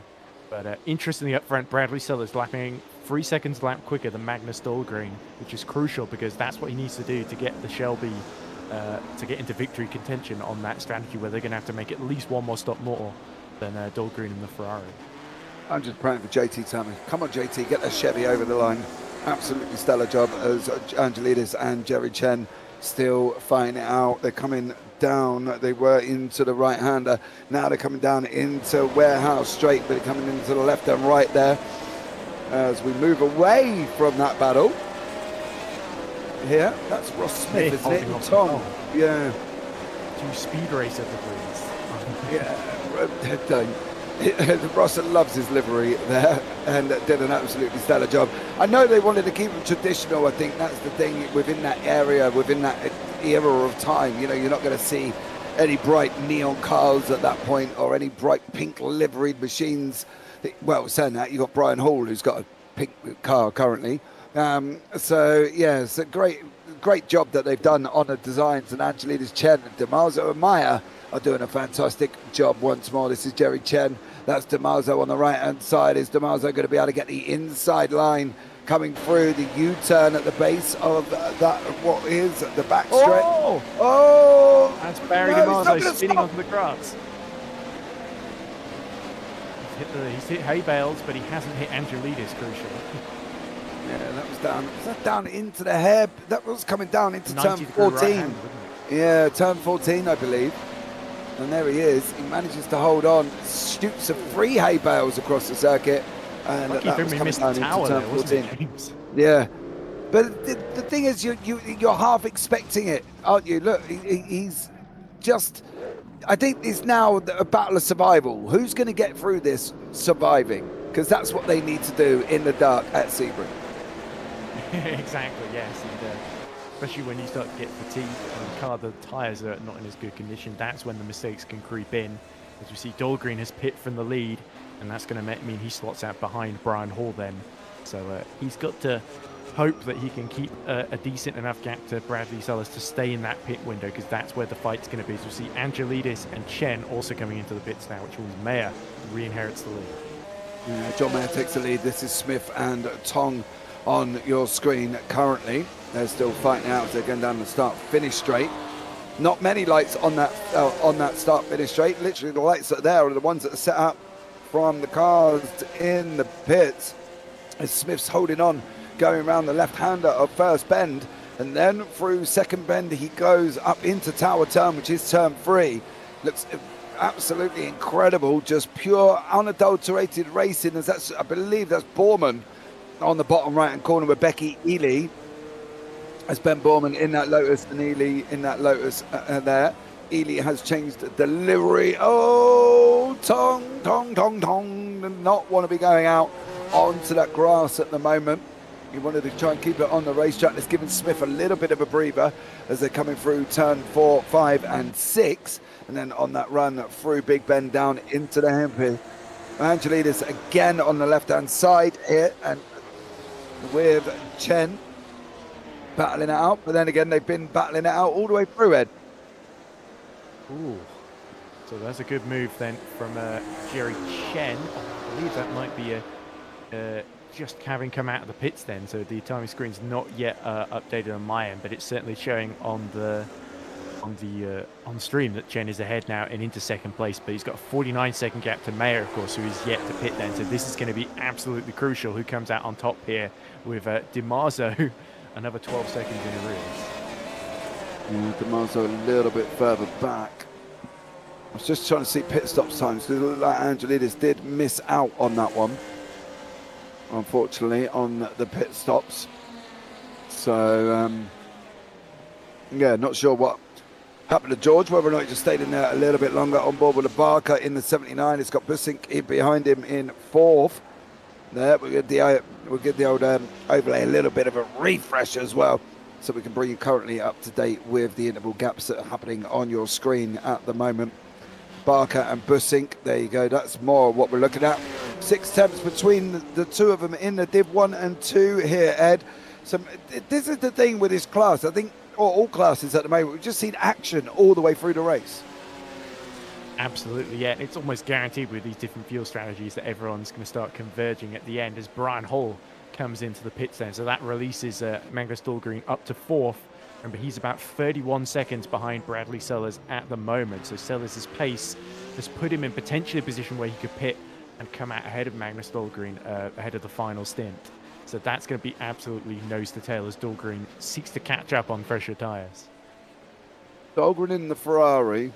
Inside knowledge telling us that the Ferrari can go one stop. What do we think then? Is there going to be Magnus Dahlgren going to be making one more? I think he's going to try and one-stop it. Like you say, he's made the stop that he needs to. Only 27 minutes left to go. I think he'll risk it. Bradley says, I definitely can't see risk it in the Daytona. He's going to have to come in again. The fuel tank just physically isn't big enough. So we look at Oliver Day, who we've not talked about too much, but the 808 has been controlling things from the front. 66 seconds at a Ducati, who's had his own issues in this race he's recovered from. And Gray, who had that penalty at the beginning. So Oliver Day's been given a great opportunity, and he snatched it with both hands here. Fabulous driving. Yeah, he definitely has. He's just taken it, hasn't he, and run away with it, to be honest. He had quite a big gap. But the first 30 minutes or 15 minutes, he was quite high up on the gap front, as Eric Monet here on your screen is sitting in fourth in that Mistral Porsche 904 GTS, as we're trying to show these guys. And Pavel in the Porsche 904 GTS. Yeah, that's the one. Goes across the start. Look. Oh, no, it ain't. As I've got I've got Ed and Paul in my ear roll. Well, more Paul telling me I tell you what, mate, I was hearing voices the other day trying to race, commentate and listen to voice chat all at the same time. It was absolutely, I don't know if you've ever tried racing and commentating at the same time. It was literally insane. And I was on an oval. It was absolutely mental. Jen and Angelidis in the Div 3 AMs are still once again swapping backwards and forwards as Marazzi looks like he's just come around turn one with Stephen Miller in the Alfa Romeo Giulia TZ there down in the Div 1s and 2s. And Dankot, as we know, is out here once again. Ferreira's out also. So we're aware that their guys are currently out with Gardner, Tavrani, McCoplin and Ferrero. And JT Tammy in the Chevy. Go on, JT. For how much longer? That would be the question. Yeah, personal best for JT Tammy last time out, but into the pits immediately.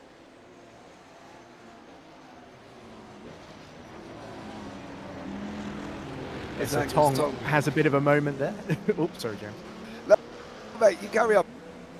No, sorry, just I was waiting for Paul to finish, but no one can hear that.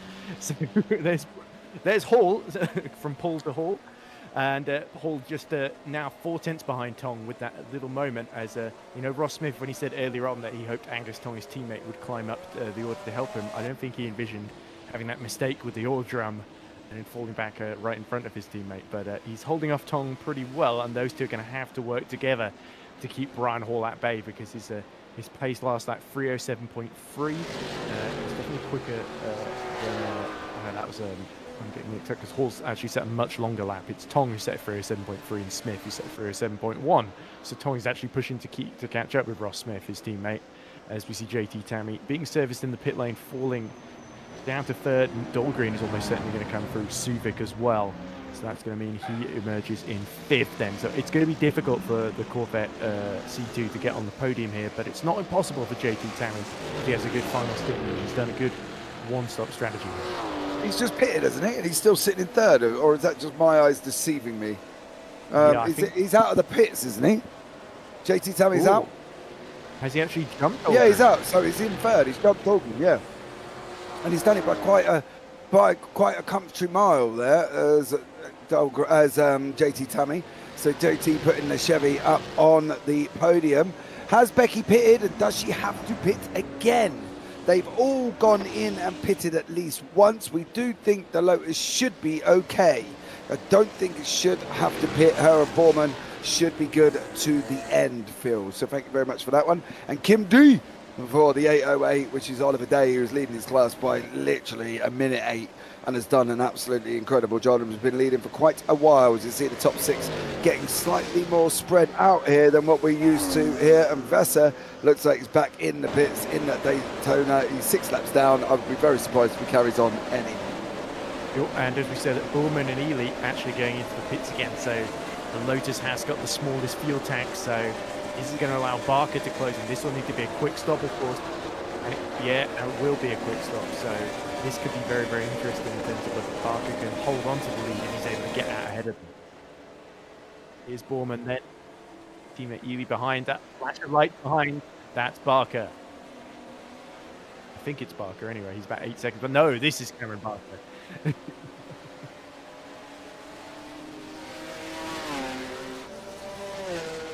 go. So Ben Bullman and Becky Ely should be released any moment now. Barker with Busink in tow. Coming out now, Ben Bullman, has he held on to the lead? That's Angelidis right next to him in the other class then. And Becky Ely, she gets out into second place then. So this has worked out beautifully for the Lotus duo, for the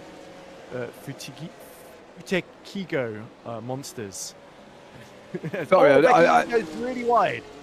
Sorry, I didn't catch that name. If you can just let me know what that was there again, as Becky Ely's off the side there, and Ely manages to hold on to the Div 1 and 2 second place. Barker right behind her, pushing her as well. That's Busink off the side of the second, spitting up some grass on the way through. This Div 1 and 2 could come alive by the end of this race here, Ed, and I think that's what we're probably expecting. Yeah, Becky Ely certainly won't want to have too many off-track moments as Busink. Oh, how did he save that coming through the S's? The Joy Motorsports car had a tank slapper and a half there, James, as we see Ethan Funk going into the pit. Yeah, so Tammy in the Corvette only 12 seconds down on Bradley Sellers then. So does Sellers have to come in again in the Daytona? That's the big question here, because Funk had to come in again, and surely Sellers will too. I hope so, because Funk's in the same shape. JT Dahlgren's in the same car as Sellers, and there wasn't a lot of difference between when they pitted, if I'm not mistaken. I think they pitted literally near enough at the same time. So it looks like we've lost Alexander Schultz in that Ferrari. Ross Smith sitting in 6th. Suvic at the moment. JT Tammy in the Corvette. Well, he's looking like a potential winner here because he's done his pit stop and he's got it out of the way. He has, yes, but Bradley Sellers is pushing to try and build a bit more of a gap, and he could be a threat near the end. You never know with 20 minutes left to go as we look at the 35 of Funk. Just rising over the crest, and on the Alpines having even more of a moment there as well. But Subic right behind Ethan Funk, but Funk having just come out of the pits, should be able to get those tyres bedded in up to temperature and pull away here, you would think. Well, you would hope so, but this could leave JT Tammy being your lead car on circuit after what is planning to be a second pit stop. This is what happened to Becky Ely there, as she runs very wide on the outlap after the pit stop and bumps it back onto the racetrack. So Becky Ely there doing a stellar job, and I can guarantee you now, Ed, if you call her Eli one more time, she's likely to go and kick you. Yes, sorry to Becky then. Get it right, as we had lots of driver last season with Dan Peoples who could not seem to get it into his head that it is Ely. So, but Becky Ely in second place, chasing down Ely, easy. Okay, she will guarantee that she'll call you out on it as well. So there we go. But Borman, Ely, Barker and Busink are the closest battles currently going on your screen. We've got DiMarzio and Mayer not too far back, with Chen and Angelidis not too far back. So the Div 3 AMs not quite giving it up. They're still fighting to the bitter end with 19 minutes remaining. Yeah, DiMarzio I thought was going to completely lose it there, but again somehow kept the Ferrari pointing in a straight line. He's had some big moments in this race so far. As look at this, is this Mayer, and no, that's a lapped car. I think that's not Angelidis letting him through, is it? No, it isn't. Yeah, so the 88 still down in third and holding off DiMarzio.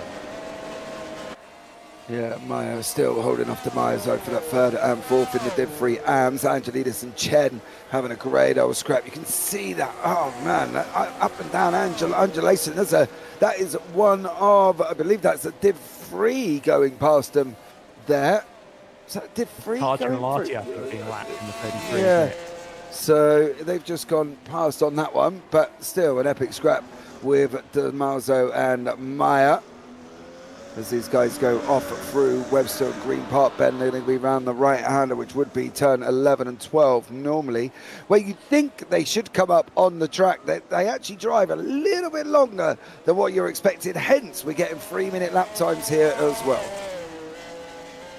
Yeah, absolutely. So you are going to start to see as night falls, the sort of that kind of almost mini midnight sort of effect where the times will improve, especially those who've just pit on the fresher tyres, and the fuel tanks on some of these cars are a little bit smaller than others too, so the fuel will burn off quite quickly. As we look at this, DiMarzio all over the back of John Mayer and looking to make a move then, and that's the 90-degree right-hander coming up then.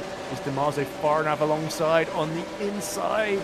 Looks like he is. That's through into third place then, so Mayer down to fourth.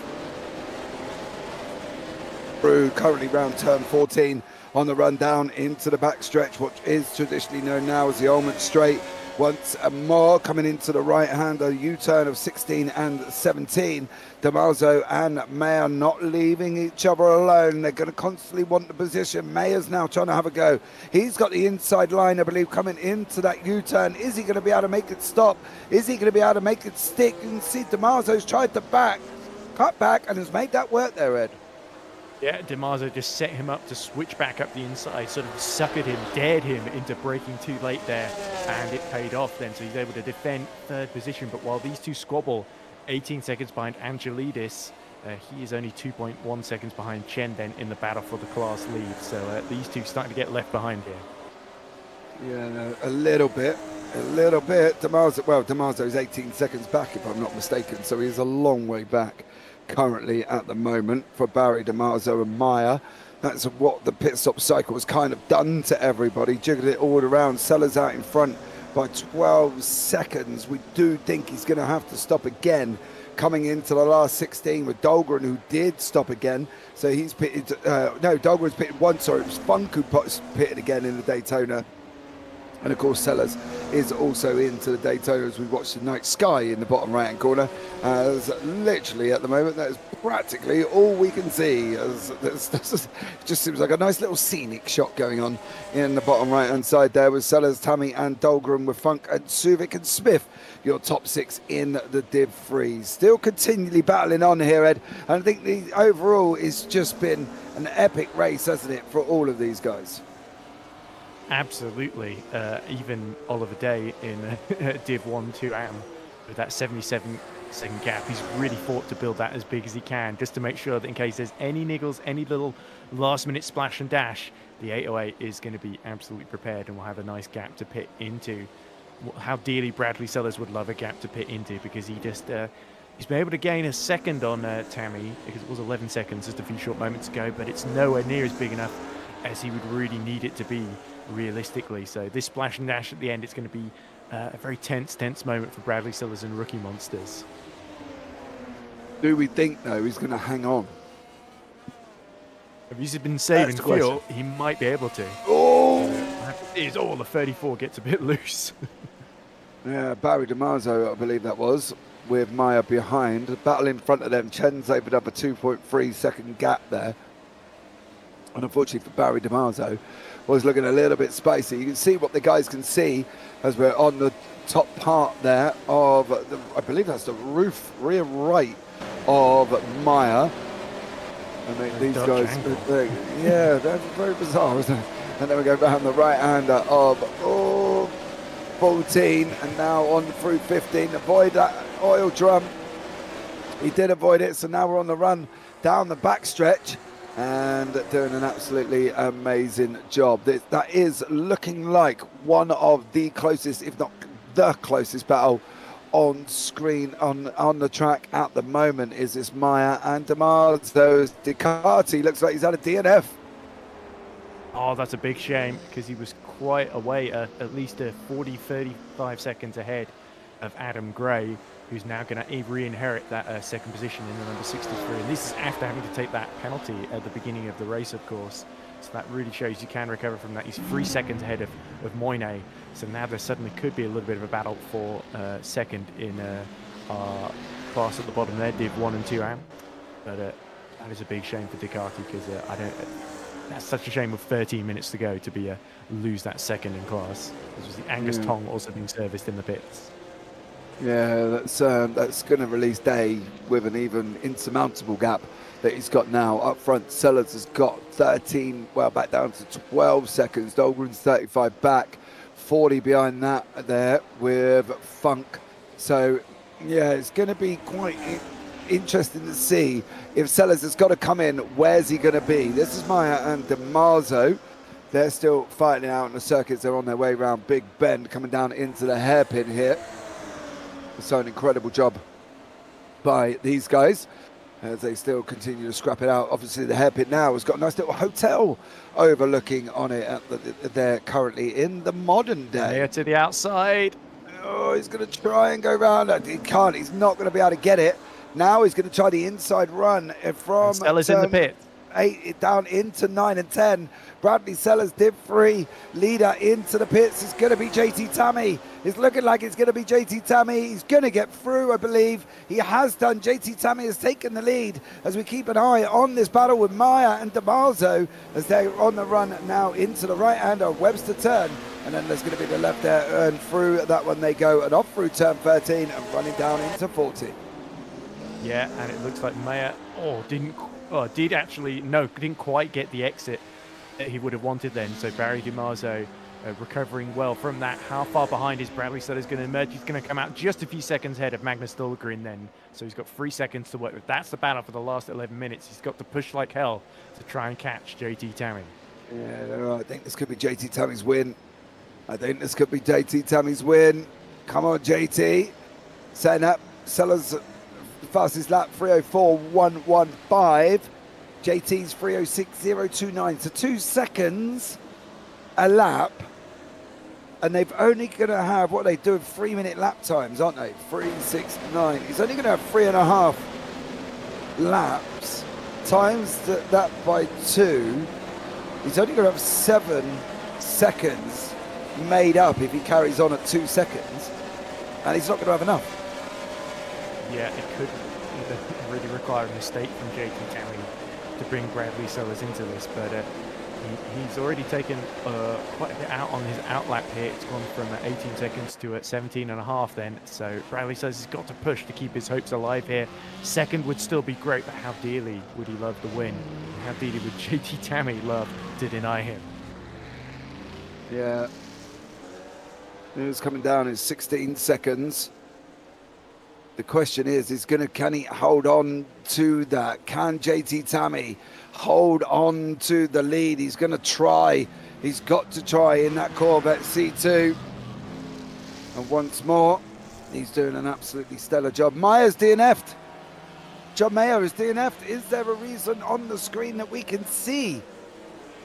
I thought he went a bit wide fighting DiMarzo and dropped to about a second behind, and then something else must have happened. May have been had some sort of technical error on his end then. Well, maybe he just had a straight tech disconnect or something from the server, unfortunately for JT Tammy in the Div Freeze. So he's John now John Mayer, sorry, I was reading that at the same time. John Mayer in the 4th place in the Div Freeze there as JT Tammy still leads us away. Absolutely incredible job. A little bit more spread out than what we're used to at the moment here, Ed, as well. They're a little more spread out. Yeah, certainly are. But of course, they might converge in these last 9 minutes. Ellie has she has closed the gap to 1.2 seconds to her teammate Borman. Is it Ely? Oh, you can keep changing it every time I say it. I thought you said I was saying Ely before, and you said it was wrong. No, you said Eli. Oh, Eli. Okay, right. I've got to say it quickly. I can't worry about whether it's an I or a Y. Yeah, we will correct you because she will correct you. Okay. Well, whatever I say, you don't get on my arse about it.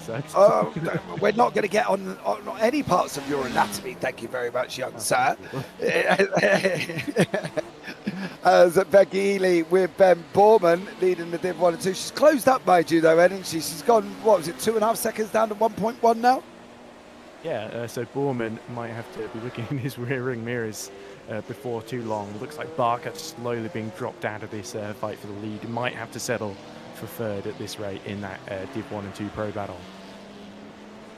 Yeah, I think it's going to have to, unfortunately. I don't think it's quite going to get close enough. It's not a million miles away, though. With 8 minutes left on the clock. It's not a million miles away, so we could have a nice little three-way fight here with these guys, but I don't think it's quite going to be close enough. Pulled down to 1.7, and we've got 7 minutes. So it is possible, Ed. It is, yeah, and especially if the Lotuses are a little bit short on the fuel tank, but I think they pit close enough to the end. What was it, 25 minutes left to go when they pit? So they should have enough fuel to make it to the end, I think, fairly comfortably without having to save any fuel. So it is going to come down to driving, isn't it, as Angelidis sets a new class best lap of the race in Ifriam as he tries to chase down Chen. This is battling that out here as well. Excuse me, I'm battling a bit of the bugs as well. A flu going around my arms at the moment as well. So Barry Cabrera, is that Cabrera in the yellow and blue there with Grady in front of us in the red? As these guys battling it out once more. So a stellar job from these guys again. They're fighting it out for 25th and 24th on the racetrack, and I believe that is 6th and 7th. 8th in class. Yeah, 8th in class there, but it's 24th and 25th overall with all the cars on the race circuit battling away there. So great job from them, Ed, as we're coming into that final little bit. Yeah, so important to keep the concentration up at this late phase of the race with just a few minutes, a handful of laps to go, depending on where you are on the racetrack, of course. Yes, Grady is going to have to pull out the stops to keep the number 50 of Alfredo Cabrera solidly behind him then as we move into the closing stages. And look at Becky, she's only 1.1 seconds behind teammate Borman now. So this is going to be an interesting moment for Ben. How hard will he fight his teammate there in the sister Ford number 72? Lotus Ford, I should say. Well, we're going to find out, but I'm pretty sure whatever's going to be left, they're going to leave it on the racetrack. The trouble is... Ben being held up here.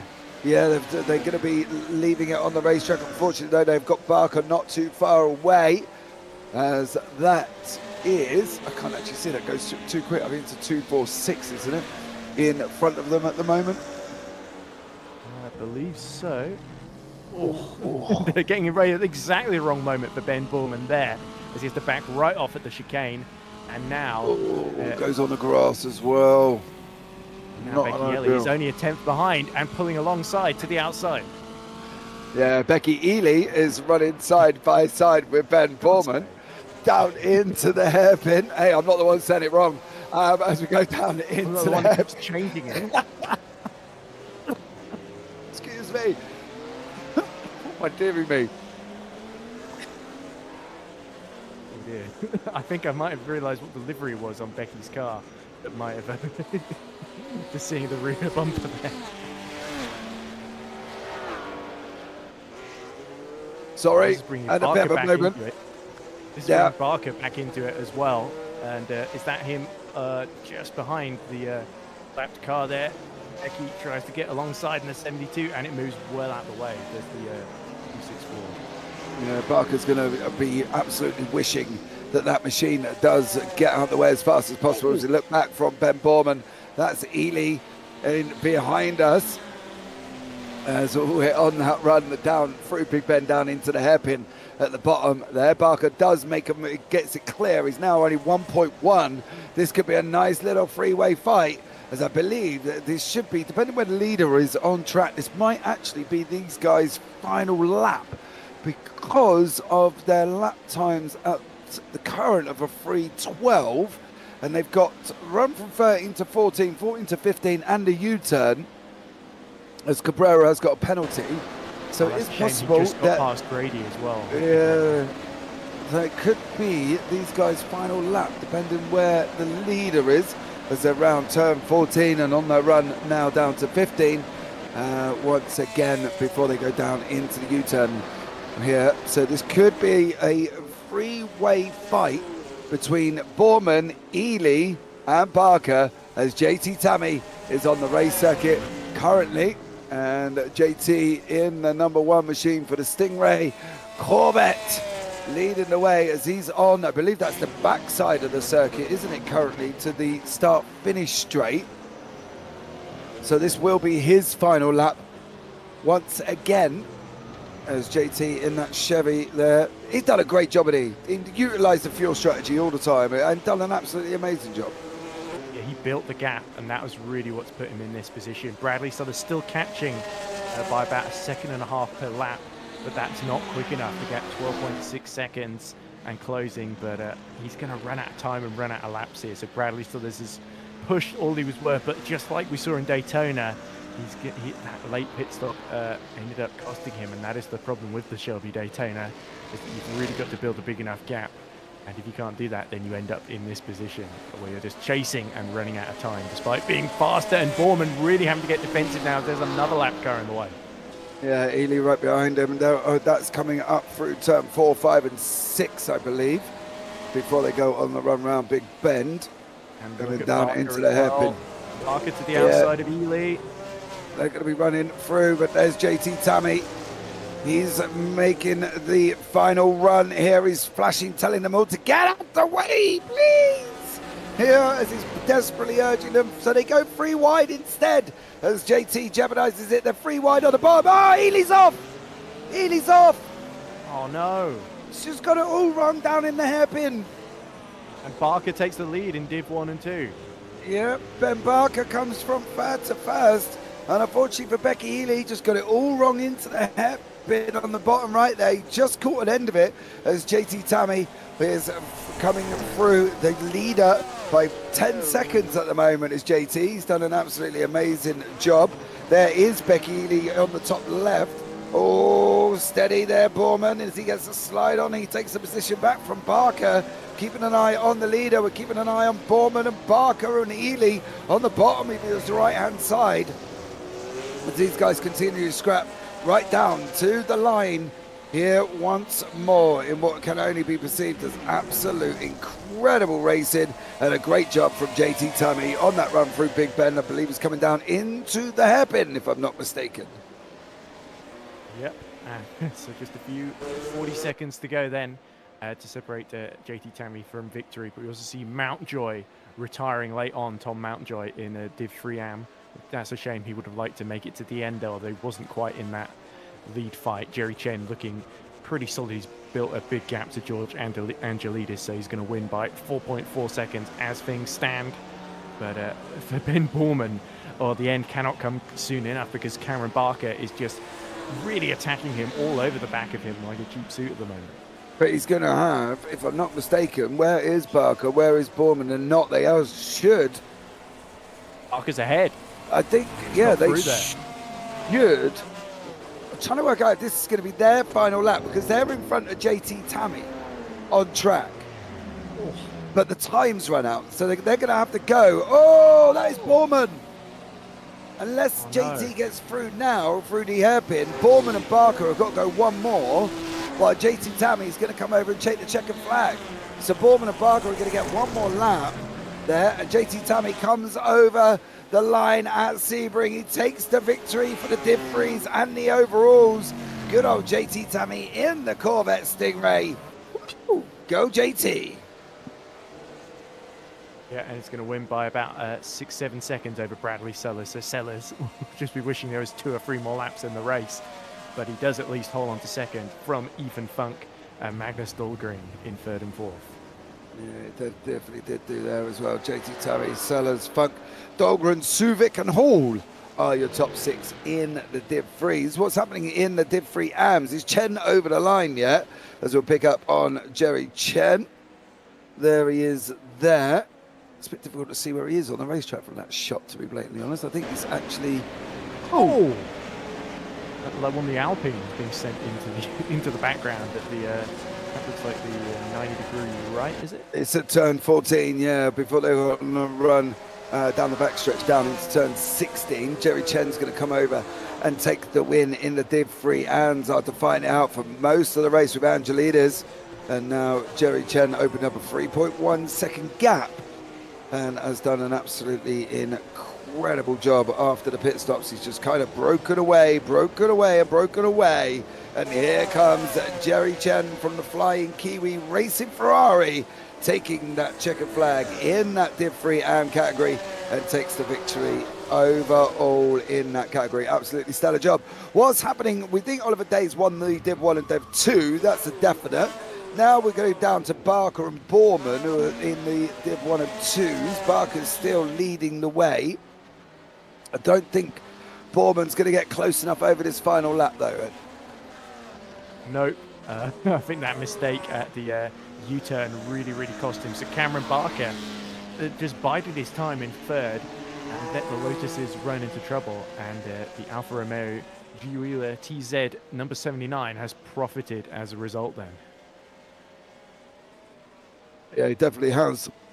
This is going to be coming over the line there. So great job from these guys. Great action all the way through, really.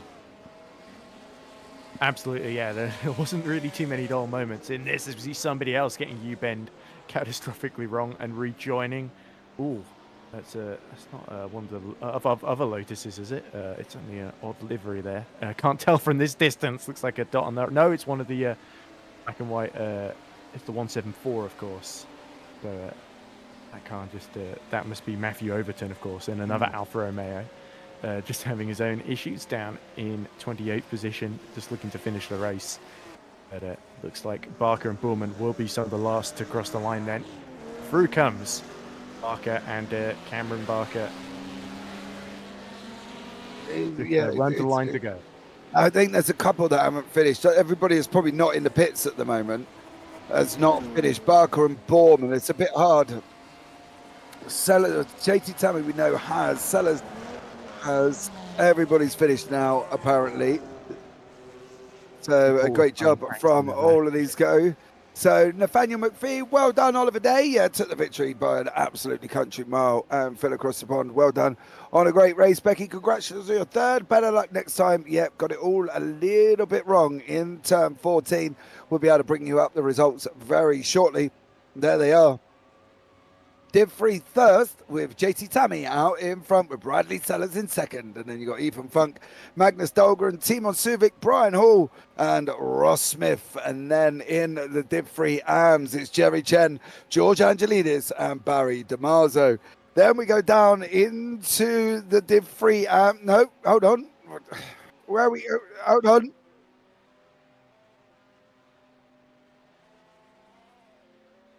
Right, Div 1 and 2.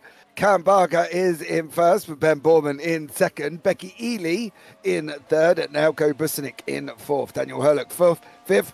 David Junt in sixth with Diego Castro seventh. Alfredo Cabrera in eighth. And Alexander in tied eighth. Did they go over the line together? There with Scar Pope in ninth. Okay, moving on. Div 1 and 2 AMS. Oliver Day did take the victory by an absolute country mile. Stellar job from him. Adam Gray in second. Eric Monet in third. Pavel in fourth.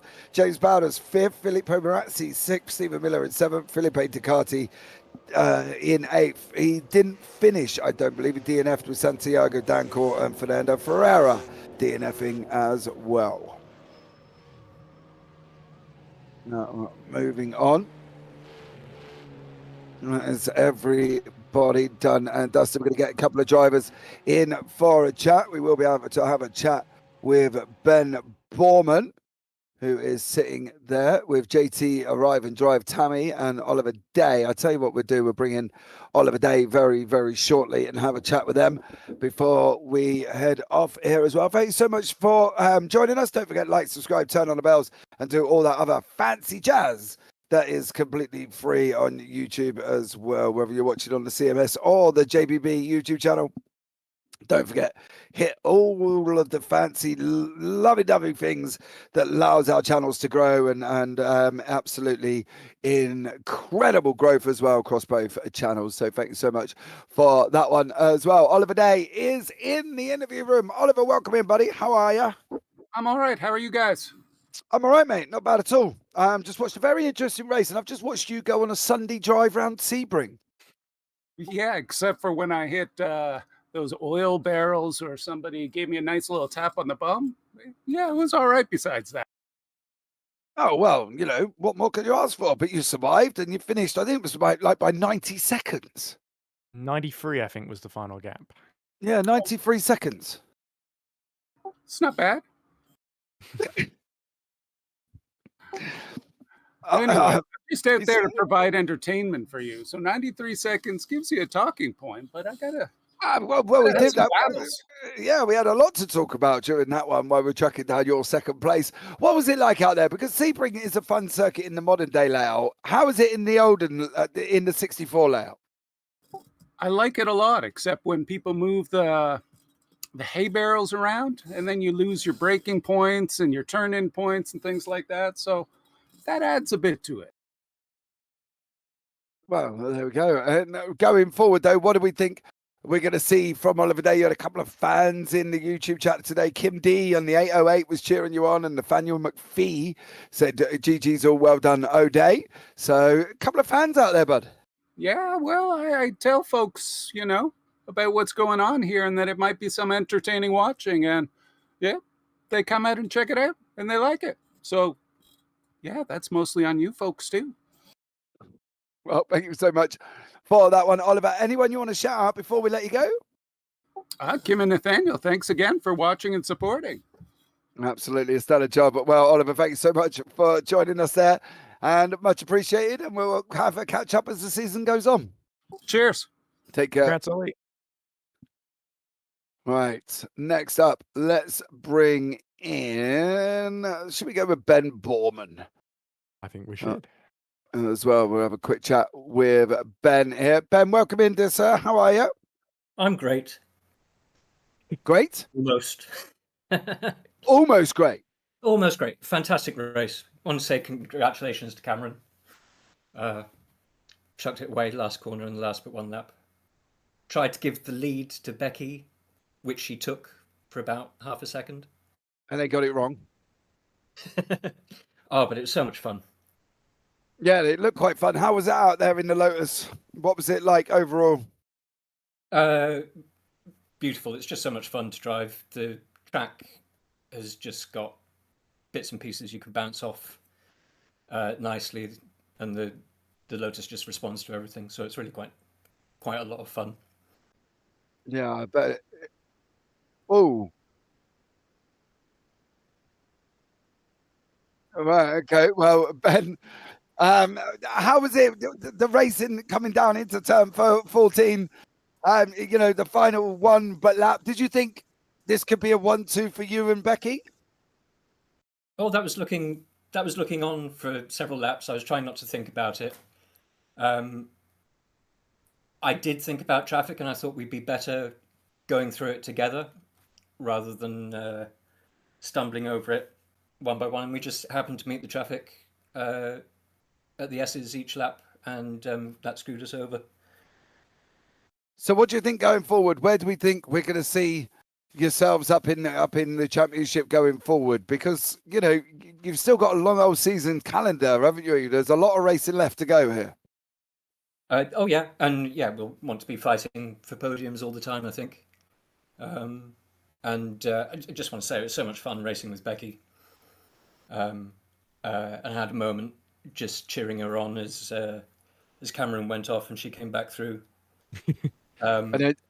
Just so much fun. So, yeah, we want to be fighting and having fun all the way through the season. Wow, awesome job, Much Ben. better Thank you than so much. VR. Sorry? Much better than VR disconnections. Yes, we don't want any more of them for Becky. Well, are that's you in VR as well? yes. Yeah. Ben, thank you so much for joining us. Ben, anyone you want to shout out? Just everyone at CMS is so much fun racing with everybody. My dad's actually watching this time. Hello. And that's it. Hey, Dad, your son's on TV. So, Mr. Neil Borman now. Oh, you know him. No, I don't know him. He's typed in chat, Oh, dear. Well done, Yeah, everybody. Neil Great did say, event. I'm here to cheer on my boy. So I assume Yeah. that meant he was your dad, but I didn't want to say anything Well, just to make sure. I'm not quite sure what else he's going to be, but yeah, hopefully we'll go with that one. But he said, well done, everybody. Great event. Thanks to the mention, James. So there we go. Well done, Ben. Thank you so much. Yes. And we look forward to seeing what else you can do over the season. I hope so. Take care. Here's Ben. Right, next up, we have got Jerry Chen. We're going to have a chat with Jerry after some epic scrapping with George Angelidis, Barry DiMarzio all the way throughout the race, and some actions with John Mayer as well. He managed to take the victory in the Div 3 AMS. Jerry, you welcome in, buddy. How are you? I'm good. Hey guys, that was epic. Whew.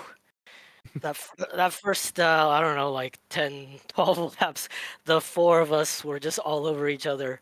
It was so awesome. Yeah, it definitely was going forward. What did you think? Did you wonder how it's going to end, though, Jerry? Because when people get close together like that, it's always going to be difficult, and it always generally will end one or two ways, won't it? Well, I mean, the four of us have been racing together a while, so I think we're pretty good. Which we give each other room if somebody's on the inside in the braking zone, so there's no chopping people off. So I thought it was pretty good. Um, but yeah, I could tell like I was stuck between George and Barry there for a while, and I could tell Barry was very loose on the brakes and George was very loose on the throttle. So I was just sitting in the middle waiting for one of them to make a mistake, saving my tires. And I think George used up his rears because the second stint he was losing time to me pretty fast. So, but yeah. After that, I think it was after the pit stops, I think, as well. He dropped right Yeah. off. And I think that was the thing. Was it always going to be tough on tyres? And did you always think you'd get the one stopper with the fuel? Yeah, I was saving fuel the first stint just to make sure. I think I had about 1.5 laps of fuel at the end, so it was close. But I think if you save fuel the first stint, you could definitely do it. But it was so much fun just racing the four of us. That I was like, oh, I gotta save fuel. Oh no, but I gotta rev it to redline to keep up with George. Yeah, if in doubt, flat out, mate. Yeah, Exactly. You'll take the fuel stops when you take them, right? At the end of the Exactly. day, you know, Yeah. if we have more of the same from you guys, like we did here today, going forward, how do you think the season's going to be? Oh, I think it's gonna be like this every race. The four of us, you could tell from the race laps, we're all about the same lap times, and it's just who's braver going to the brakes into each corner. Yeah, it's gonna be cool. Yeah, absolutely. Well, Jerry, thank you so much for joining us there, bud. Anyone you want to shout out before we let you go? Nope. Thanks for the broadcast, guys. No worries, Jerry. Take care, mate. Have a good one. Bye. Thanks, Jerry. Right, next up on the list, the man who has taken the victory with his one-stop strategy, pulled out an absolute masterstroke, and he finished in my favourite car as well, the Chevrolet Corvette Stingray. JT Tammy. JT, welcome in, buddy. How are you? Oh, I'm pretty good, man. Pretty good. Dude, you just went out and won the Sebring. Yeah, no, it was definitely good for me. I mean, the strategy worked out well, and I stayed relatively out of trouble. So it was good. I'm glad I was able to do it. I love this track. Yeah, and you won by 9 seconds. Yeah. That's the fuel advantage. Did you think, though, that when the guys behind you, in front of you, like, you know, we had Bradley Sellers went in, didn't he, in the Daytona, and I think it was Ethan Funk went in. Did you sit there and think, I'm going to do this? I'm actually going to win this? Not until about the final 10 minutes or so.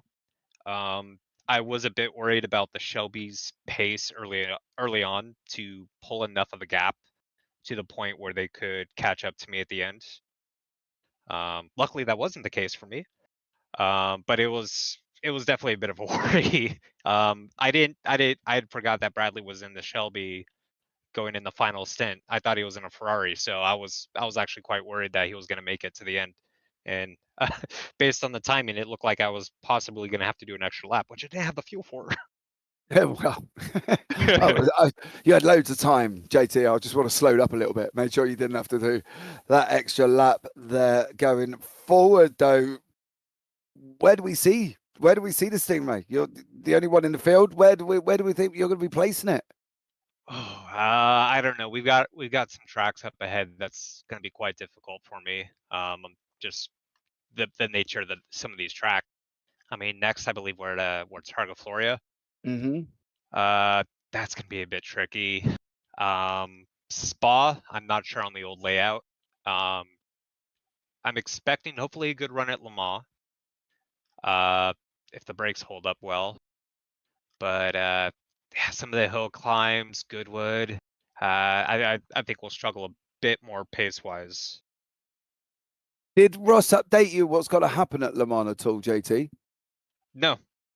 So he hasn't said that. Basically, I thought he might have put the announcement out before, where basically he said everybody's got to start in their kitchen and then run to the rigs as they hear the buzzer. I'm in for that. And it's all got to be done on camera so we can see it, make sure that you're all legit running. Everybody with GoPros. GoPros, yeah. We're on all the feeds in coming into the broadcast and see old Paul have a right old panic trying to control 54 camera feeds. That'll be an interesting one. But, you know, I said to Ross, Yeah, I said to Ross, you should have made that happen. I said that would have been amazing at Le Mans, seeing you all sprint to your rigs. I mean, we were briefly discussing after Tuesday about doing a standing start today. When they're all staggered on the grid, kind of as close as we could feasibly to realistic starts at this time. But I think it was ultimately decided that would be a bit too chaotic this early in the season. But that would have been fun. Oh, mate, it would have been amazing. Come on, get to your cars, run, boys, run. Want to see all your feeds at Le Mans running to your rigs. JT, thank you so much for joining us there, buddy. Anyone want to shout out before we let you go? George, especially Ben, Ross, the entire crew that made this possible. You guys, this track that is made from scratch is absolutely phenomenal. It is so well detailed. It is such a pleasure to drive. It is a lot of fun, and that's all based on the people here making this for us, and it's exciting. I love it, and I'm looking forward to the rest of the season. Yeah, I have to agree with you as well. It's been absolutely amazing. But JT, thank you so much. Seeing what you can do for the rest of the season there, buddy. Get some practice in the Targa Florio, because I'm sure it's going to be a good one. Oh yeah, thank you. Take care, mate. Right, well, there you go, Edward. Again, we've come to the end of another race.